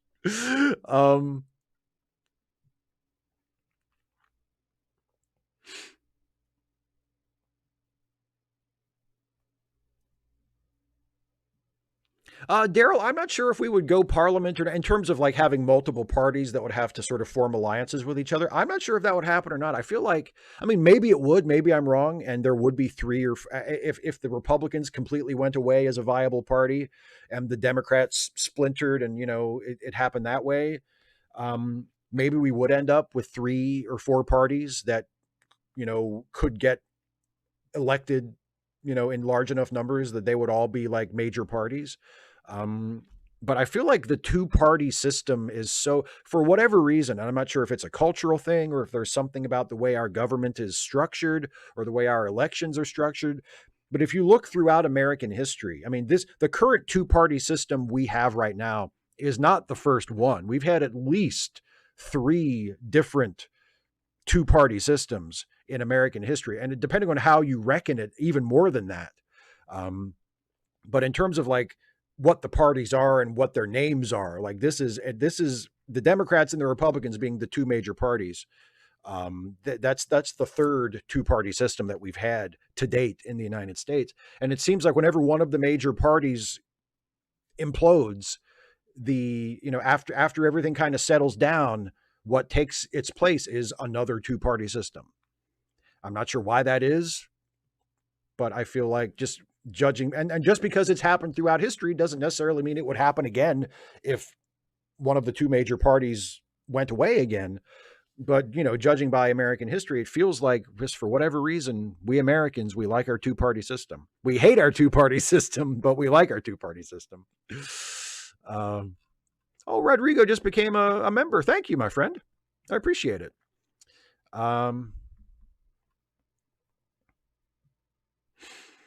Megan Aussie 12 Go Kroger says, "Hey Steve, greetings from down under. Big Strange New Worlds fan. Always loved Pike as a character, and Anson Mount is a superstar. I agree on all counts.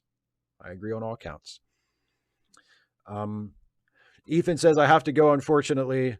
As always, as I like to always close out, it's $5, Mom. You have like 15 streaming services, and it's not that hard to catch a live stream. He does it regularly. Good night, Mom. Good night, Ethan. Good night, Ethan's mom. Good people. They're good people, Ben Puffer says, good afternoon, Steve. While I don't always agree with your takes, I always enjoy your videos. Keep on trucking. Thank you very much. I appreciate that. Some Random Geek says, I think it's because of the first past the post winner take all system that leads to the two-party system, and the size of the USA contributes to that too. Yeah, I guess so. I mean, a lot of countries also have first past the post voting systems, but they have it's more of a parliamentary system. Like our system is not, our legislative makeup is not a parliamentary system, not in the sense that like in most European countries it is. So maybe there's something about that as well. Like not just that it's first past the post, but like the way we vote for candidates. Maybe there's something to that. And yeah, I totally agree. I would love to replace first past the post with some kind of ranked choice or instant runoff voting system. I think that would be a huge improvement. I'm a big fan of that. Yeah, Daryl. Yeah, Federalist, Republican, Democrats, Whig, Democratic, Republic. Yeah. And I think, it's been Democrats and Republicans as the two dominant parties since, basically since the Civil War. But the two parties have politically realigned a few times. So I think some historians will count, the current two-party system as not like the third two-party system, but like the fourth or the fifth or the sixth, because of the various political realignments that have taken place, where the Republicans were the more progressive party for a while, and then they flip-flopped, and the Democrats were the more progressive party for a while, that kind of thing.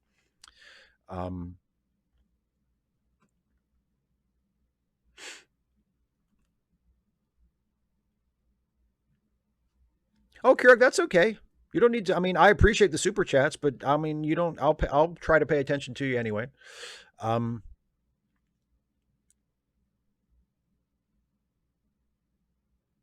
glad you have fun with it, David. I'll tell you what, you're ahead of me on that. I'm glad you have fun with it, that you have fun hating on Strange New Worlds. I don't have fun hating on Lower Decks because I feel like if the really, really devoted Lower Decks fans are so fragile about it that I feel like if I said what I really feel about Lower Decks on a regular basis, it would really hurt people's feelings.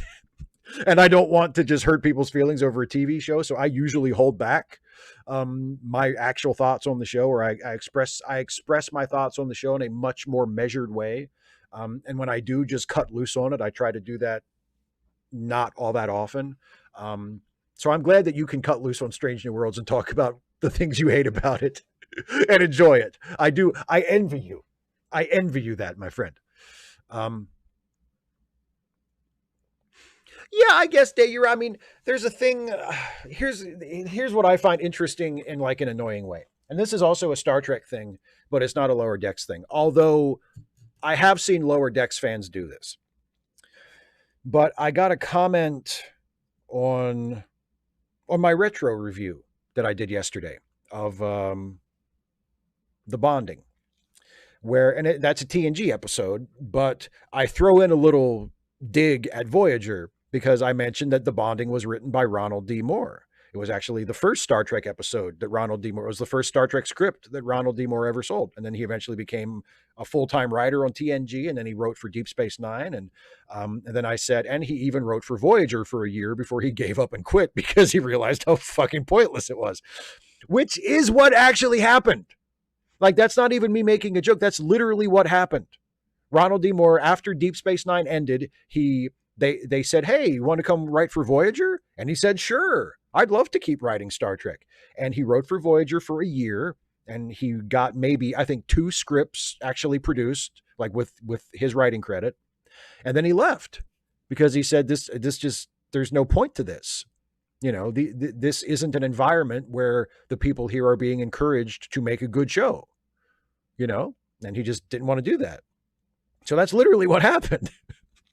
But I got a comment from someone who said, I don't know why you always have to put in like your little cheap shots at Voyager. Like, does it make you feel good to take cheap shots at Voyager? And I thought, like, what are you defending?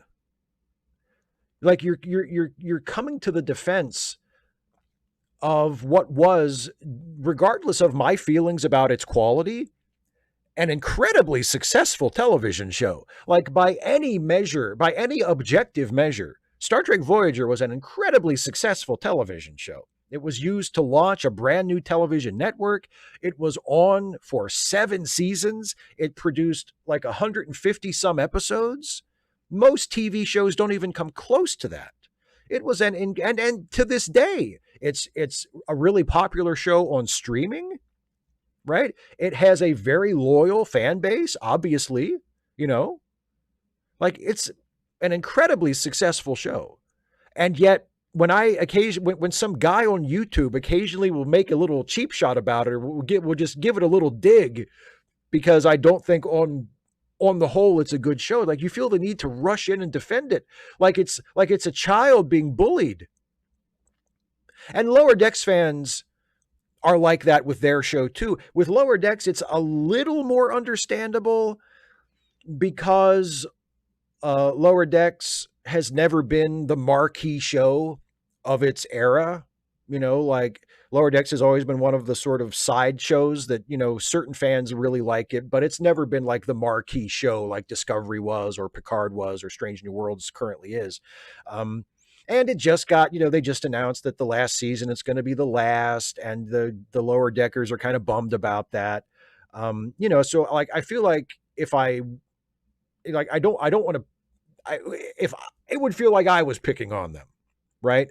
But for Voyager fans who get defensive about it, it's like, what are you insecure about? Like, yeah, I don't think it's that great of a show, but it was incredibly successful. Like, it doesn't need you to defend it from me, you know?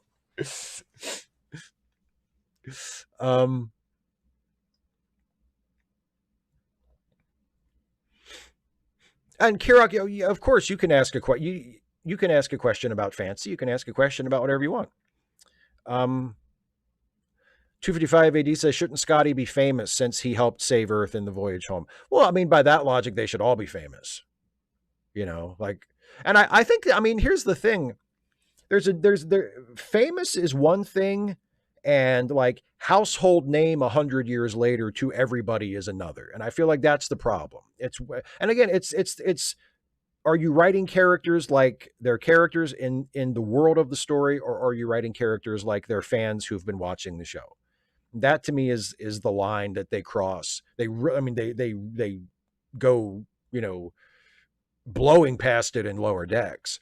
And in other shows, they do the same thing, where it's like, why would everybody recognize this person immediately? Why would everybody pick up on that reference immediately? That just doesn't play to me. And it's lazy and pandering.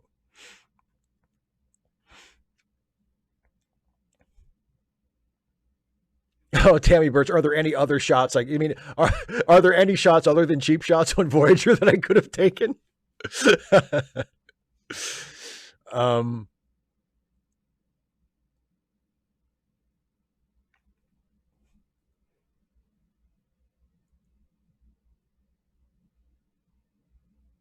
Oh, Daryl, that's hilarious. I didn't know that.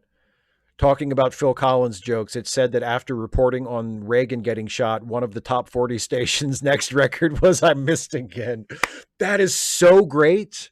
And the perfect thing about that is it's completely deniable. Like, you could never prove that the DJ did that on purpose. He could just say, hey, that was the next one in the rotation. It's just a coincidence. You can't prove that was any kind of political message. Oh, that's perfect.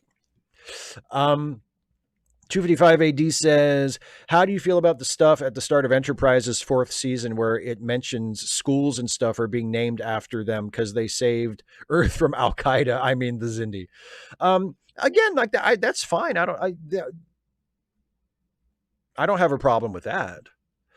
But I have a problem. I have a problem anytime characters in a show, especially in like a long running franchise like Star Trek, where there have been so many different versions of it, where you create a new show and the characters in the new show are written like they are fans of the old shows instead of real people in the new show. That's my main objection to that. So I mean, it doesn't. If Enterprise within itself says, "Oh, you saved the universe last year," and there's kids, they're naming schools after you on Earth, like that, okay, that makes sense. Like they're heroes. But does the fact that they're heroes mean that every single person 100 years later would know who they were, like at a glance or at a mention, and would not only know who they were, but like would instantly become like fanboyish children? Like that just doesn't, that feels like they're writing the characters like they perceive the fans of the show to be, instead of writing them characters in an actual show.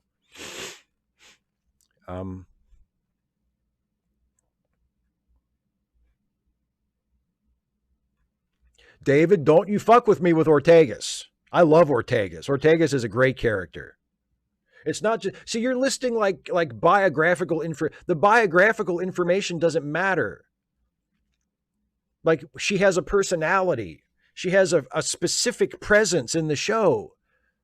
Okay, the only thing we actually know about her is that her job is that she flies the ship. Okay, but I know who she is. I know her personality. I know her rapport with Pike. Like she has a specific space in the show that is hers.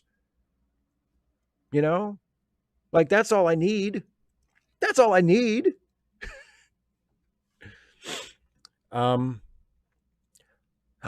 Geek, I saw that. Thank you very much. You put the link in charitylinks.page, and I saw you shared it in the chat earlier. Thank you very much. I know I saw Jason thanked you for it earlier as well, but I appreciate it too. Geek asks me if I remember Owen McDonald. The name sounds familiar. David, describe Ortegas' personality. She's the smartass. She has like the smartass rapport with Pike. She's the one who is always very informal and sarcastic and has a little quip. Makes a little joke when she's doing stuff. When she's like, when she has to do like fancy flying or like some kind of a fancy trick as the pilot of the ship, like she gets excited about it. She kind of revels in having that moment to sort of show off and do her job. She's like the smart ass sarcastic one, who we saw also has at least some hidden depth, because remember how she behaved in the war episode when the Klingon war criminal guy came aboard. And she was like legitimately pissed that he was there and that everybody was tolerating him, So she has like a more serious side under there somewhere. But no, she's the smart ass quippy one that has like the jokey rapport with Pike. Her entire personality is not her haircut, although I do dig the haircut. I like her haircut a lot. Paul O'Kelly says, do you think when people look back on Prodigy season 2 20 years from now, it will be considered the greatest Trek of all time? Well, I mean, you are testimony to the fact that some people already think that. I think that's overpraising it a little. I loved it. Like, I love Prodigy. I've loved both seasons of Prodigy so far. But I think calling it the greatest Trek of all time is going a little overboard. But I mean, who knows? In 20 years, who knows what people will think?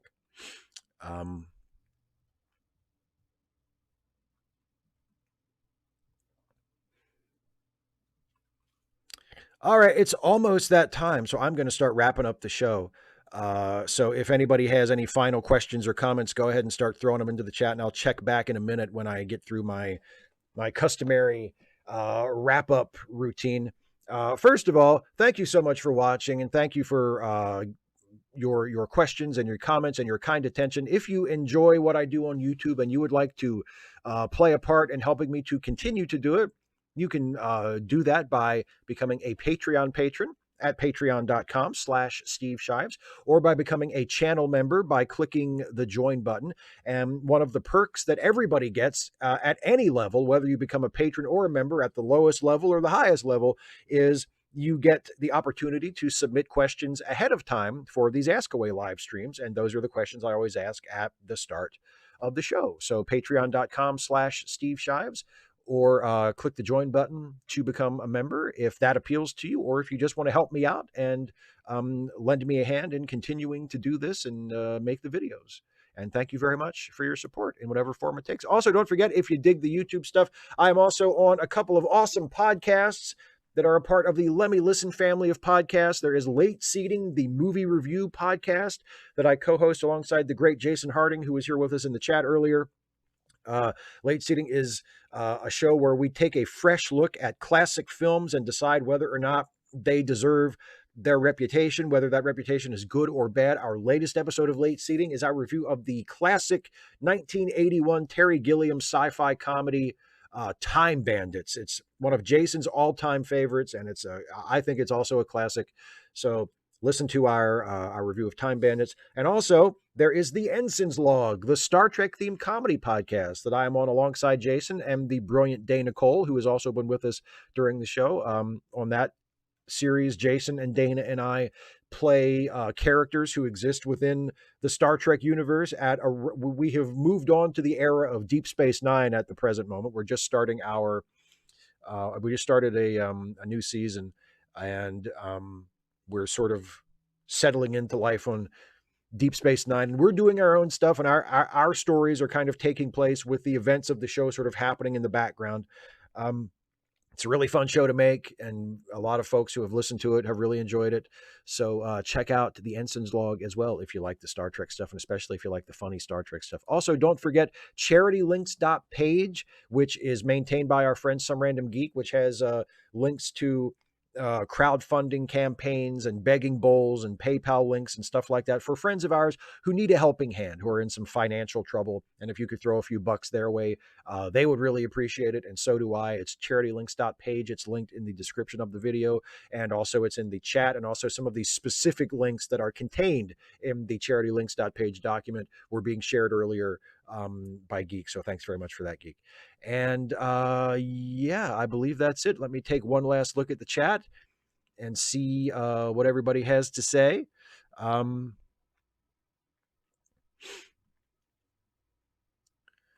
Kirok says, would you say that Deep Space Nine is the best Trek ever? I would say that, yes. That is my opinion for sure.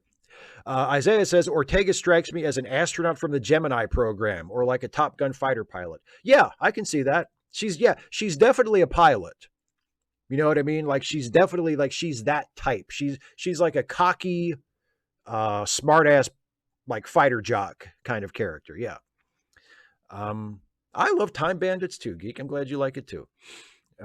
Yeah, David Warner is hilarious. David Warner makes me laugh. So the first big laugh in Time Bandits is when David Warner, as evil, he blows up one of his henchmen, and then he blows up the second one like right away, and then does a complete turn and goes like, "Oh, but that is a good question." And like that whole moment, that whole sequence, like the rhythm of it, and then his selling of the punchline of it. I laugh at that for 5 minutes. Like it's so funny. 255 AD says, I asked Dad about trans athletes in the Olympics. He responded with an I identify as X joke, and then started speculating about a particular athlete's nether bits. And that is why we can't have nice things. All right, that's it, everybody. Thanks to everybody for being here. I see, Lady Intrigue says, I'm just seeing your content for the first time. My sister and I both sub. Thank you very much. I'm glad you could make it. I hope you enjoyed it, and I hope you enjoy the videos that you watch from now on. I really appreciate it. Tammy Burt says, thanks a ton, Steve. You do a great job making me and Hubs smile. Well, thank you very much. I'm glad I can do that. I appreciate it. Yeah, boomers, exactly. 2580 boomers. Whoa, boomers! All right.